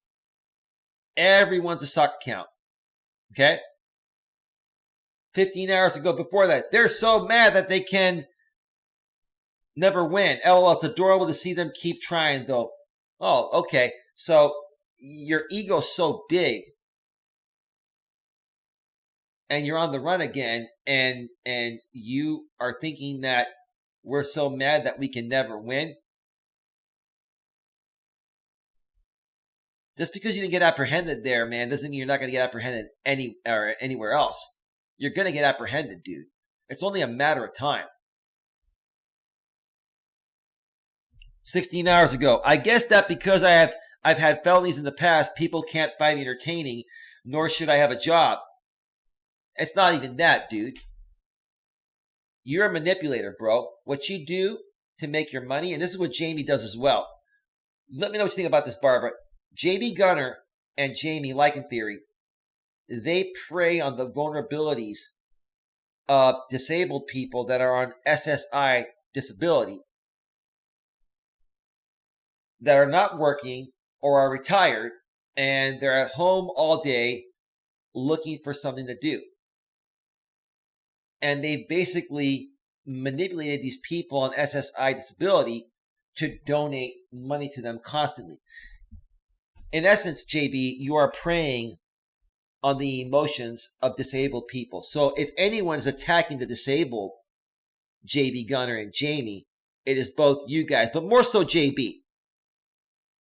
I'm not saying that you don't take advantage of those people, Jamie, but more so JB Gunnar.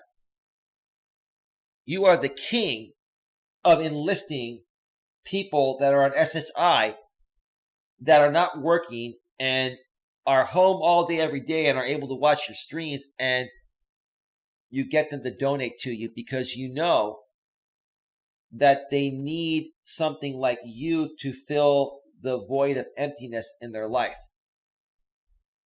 The empty void, the void, same thing, the feeling of emptiness, right? Let me see what Barbara's saying here.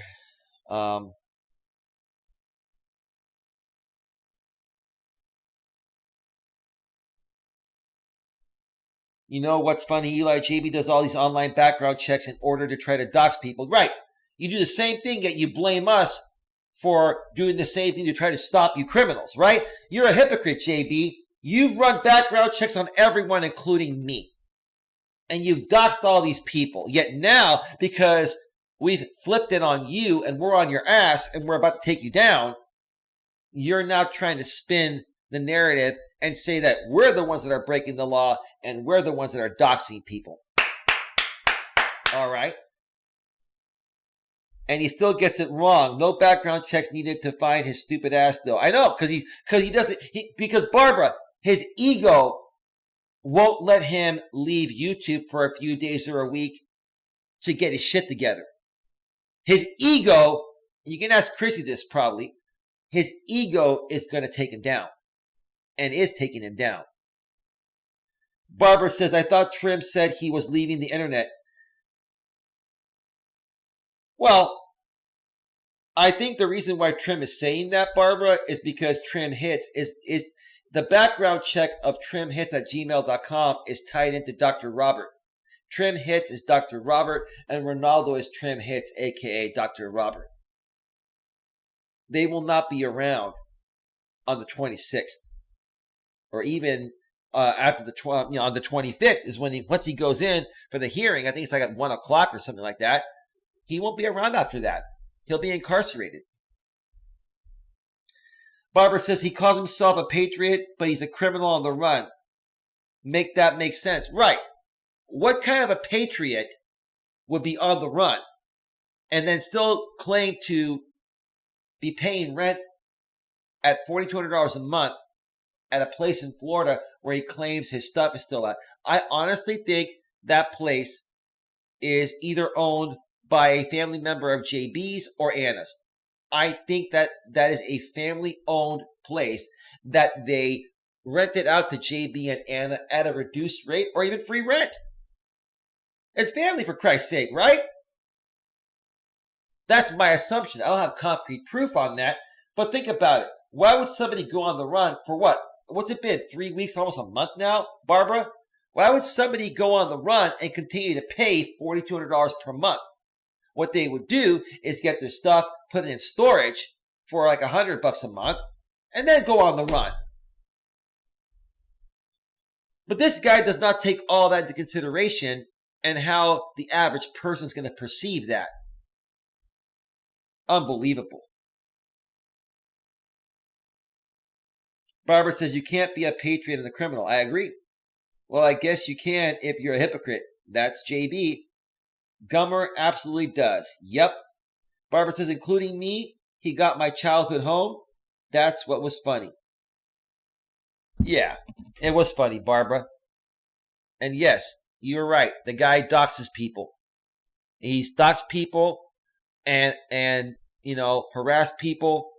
When people have come at him, Barbara, he does the same thing that we now do when people come at us. So why is JB getting mad at us for doing the same thing to him and his people that are violating the law when he did the same thing to us all along? Yep.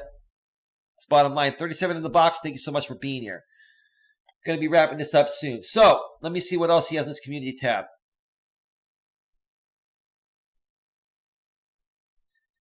"18 hours ago. If you didn't already know the class needs individuals, just look at what they attempted to do to Gloria this morning." You know what, JB? I edited that part of my stream where somebody created a fake account. I think it was either you or Trim Hits, aka Ronaldo. It was a fake account that belonged to Fire Ice Witch. Well, they were replicating Fire Ice Witch's channel, but it wasn't Fire Ice. It was more than likely Trim.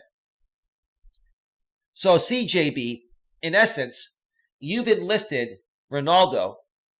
You enlisted Ronaldo to go to my channel, dox Gloria, which I've edited that part, and it's not there anymore. So it does not create a privacy concern. It does not. It's been edited. And as far as I'm looking, I have not received any privacy concerns, and Gloria was on Jamie's stream earlier where that was mentioned. I didn't even know about it. I didn't see it when it happened. But it was seen by my moderators, obviously, because it was banned. And then when I went back to watch the replay of my stream, I saw it on the screen recorded part. And then I went and edited it when I found out when Trim Hits, when Ronaldo was in the chat of Jamie's live stream that I was a guest on yesterday morning and mentioned that. So we know it was him. It was you that enlisted him to do that. And then now you're coming onto your community tab and stating that, we doxed Gloria. No, we didn't, dude. Nice try, dude. Liar, phony. Accept the bet or not, Eli. Let's up the ante. No, I want nothing to do with you, JB. All I want is for you to go to jail and never come out. I don't want any bets with you. I want nothing to do with you, bro. I don't give a shit, dude. Honestly, you are a waste of a life to me. You are a waste of space. I am not interested in betting anything. All I'm going to do is continue to call you out until both you and Trim Hits, a.k.a. Ronaldo, a.k.a. Dr. Robert, are locked up in the penitentiary.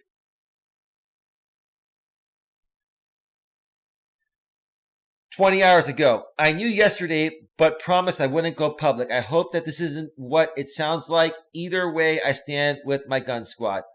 And then he shares a link to a video that he put to private.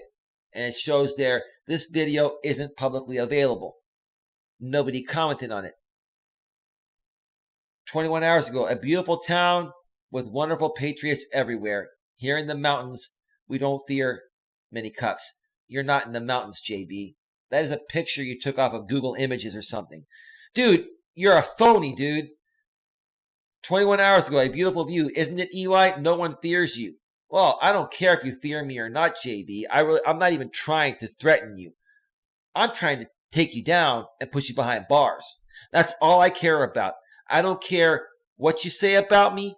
I don't care what you try to get your audience to believe. I care about one thing. Continuing to put pressure on you, making the law aware of where we think you are, and then taking you down and sending the cops to get you. That's it. I don't care about anything else. 21 hours ago, no one is running from a group of obsessed goops. Can't the man go for a hike or two without these clowns being obsessed? If these jerk-offs want some, they can come get some at any time. I got nothing to hide, nothing to run from. Would you like to know which section I'm hiking today? Absolutely. Oh, you got a sign there that says, welcome to hell in Georgia? Dude, listen, dude. If you're not running, then why don't you go back to your house in Florida and start running streams with your green screen and computer? No one's buying your crap, JB. You are running. You are running. No one in their right mind would want to live out of hotels and run live streams from their smartphone. You see, JB, that's why you should have purchased a laptop like I have. I can take my laptop anywhere and stream from anywhere. I've got my nice camera for the studio here that needs a capture card, but I also have my Logitech C920, which is portable, that I can attach to my laptop and do an OBS stream from wherever I'm at. But see, you don't think like that. All you have is your phone. And you know that it's hurting you from doing what you really want to do because if you had a laptop with you and were able to do everything that you used to do from your desktop and your green screen at your place, you'd be trying to hit us back harder. No one's buying. Barbara, are you buying any of this? 21 hours ago, he's such a liar. I haven't did. Come on with your fake ghetto language. I haven't did the park bench collection stream yet. Yes, you did, you idiot. You tried to, dude, you talked about it many times just to incite donations. I have other things to handle first. Dude, you're never going to get the bench. Go and get the bench, dude. I want you to get the bench. I would love for you to put a hashtag Gun Squad bench at Red Morton Park. Liar. Liar. 22 hours ago. No, cuck. I won't go to the police on you because that's not how I was raised. I handle things much differently. I believe in eye for an eye. Okay, you believe in eye for an eye, JB. Here's the thing, JB. If you were to go to the police, number one, like you say, you would have to file a civil suit on anything you feel I have violated you on, which I haven't. But if you feel I have violated you, then you have the right to file a civil suit on me. Even if you had something on me to file a civil suit, that at the time that you're filing the civil suit, you'd also be handing yourself in to the police regarding what you're running from. So I got you by the balls, dude. We've got all bases covered this time. And it's only a matter of time before everything catches up with you, including the law. One more thing I'm going to read here. The other night, JB was mentioning, he put a posting, hashtag NXT, hashtag Portland, which made it appear like he was on the run, and which we know he still is, but he was saying his next move is to go to Portland. And we thought that might be possible because SB, who he wants to take down, lives in Washington above Oregon, and I, myself, who he wants to take down as well, live in California, which is below Oregon.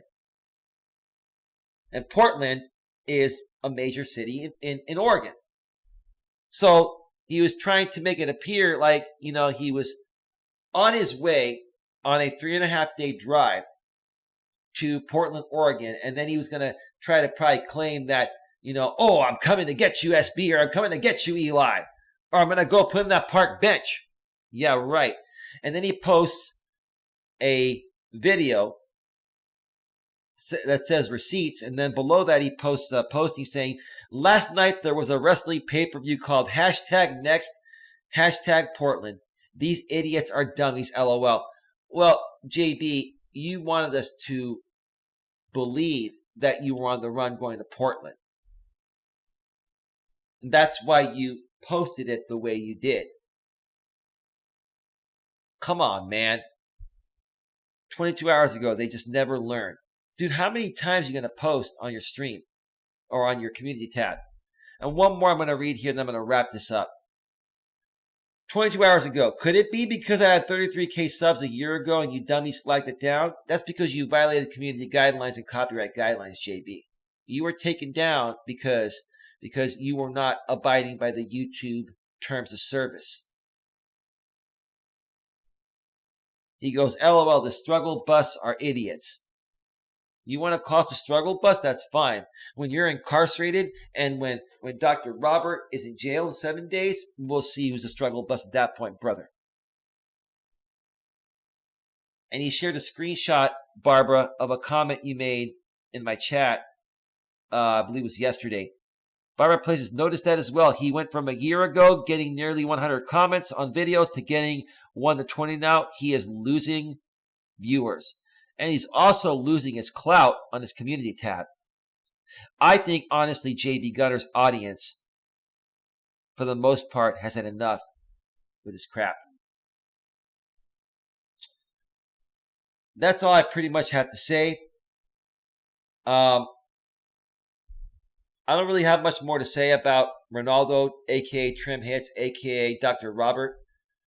I pretty much mentioned him throughout the show when it was relevant to mention him. But I will wrap up by saying this. 7 days. 7 days, and they can't come any faster. They need to come faster because this dude has really got to go. Like, this dude is like one of the absolute worst trolls that has harmed so many people out here on the YouTube platform for such a long time. And these 7 days couldn't come any sooner or quicker. We look forward to it. With that being said, I want to thank everyone for being here tonight. Thank you, Barbara. Barbara says, and I believe in our justice system, Gummer. You need to pay for your crime. Stop running. Barbara furthermore says, you can see it in Jamie's chat earlier. His own audience was surprised he wasn't on the West Coast. I'm sorry, his own audience was surprised. Oh, really? You can see it in Jamie's chat earlier. His own audience was surprised he wasn't on the West Coast. Yeah, so here's the thing. I want to, before I wrap it up, Barbara, and this is what I was talking with some people behind the scenes today. I was trying to, because I was really angry when JV's location was doxxed. I was really pissed off because they were about to take it down. And I was like, finally, we're going to get this guy and get him in cuffs and get him behind bars. And then this doxing happened. And then to make myself feel better, because I really wanted this guy to go down, I started to think about it. I'm like, what is this doxing really going to do? It's going to show what you just said. I didn't even think about that, but it's going to show what you just said. He was claiming to be on the West Coast, and all along, he was in Helen, Georgia, at the Riverbend Hotel. And in addition, I was thinking to myself, okay, this guy's going to be on the run again, so he's probably not going to stream for a while, and he's probably going to do what he did. He put all his shit to private. I was just trying to think after this happened, I was trying to make myself feel better, because I'll be honest with you, Barbara, I almost punched a wall at my place. I was that pissed. But when I'm angry because I don't want to destroy someone else's property and then, have to pay for it, when I'm angry, I punch with my fist. The wooden frame around doors. It's a solid thing. So bam! I freaking hit that wooden frame. And I swear to God, I probably almost broke my arm. I was so angry, but I got my aggression out. And then I was like, let me make light of this. And that's what made me feel a little bit better. I'm still not happy that he's on the run again. But at least what's coming out of this now, what you said additionally, Barbara, is that even Jamie's audience, which I didn't notice, I wasn't paying attention to that. Even Jamie's audience, you're saying, is now saying that, wow, he's really not on the West Coast. He just blatantly lied to everyone. And look, his traction is done. Nobody's commenting on his community posts besides soccer accounts, which are probably, Ronaldo Smith Jenkins, a.k.a. Trim Hits, a.k.a. Dr. Robert. In essence, I honestly, firmly believe, I don't have concrete proof, but I firmly, honestly believe that Ronaldo, a.k.a. Trim Hits, a.k.a. Dr. Robert, is the one that created the account that doxed JD's location. He's the only one, besides everyone else that knew, that probably had enough time and had the smarts and the capabilities to figure out what many others behind the scenes that are trying to bring him down figured out a while back.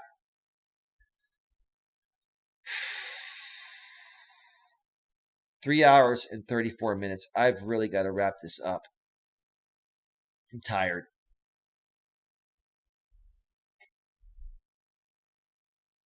Barbara says, hashtag we are smarter than you. That pissed me off too, said Barbara. Barbara says, it might be safer to try to punch a pillow next time you...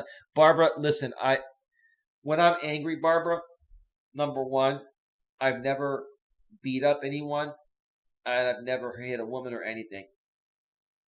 When I'm really, really filled with aggression, I've got to hit something like a wooden door frame that is not going to break, hopefully won't break my hand, and will allow me to hit it so hard to the point of where it just frees me from the frustration.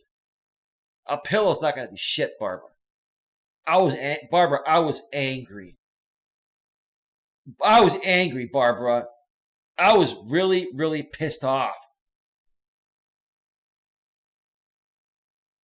And it made me feel better enough to the point of where I started thinking clearly and analyzing the situation and seeing, okay, where do we go from here? Like, how do we look at this? How are the people going to react to this? What can we now get out of this doxing, right?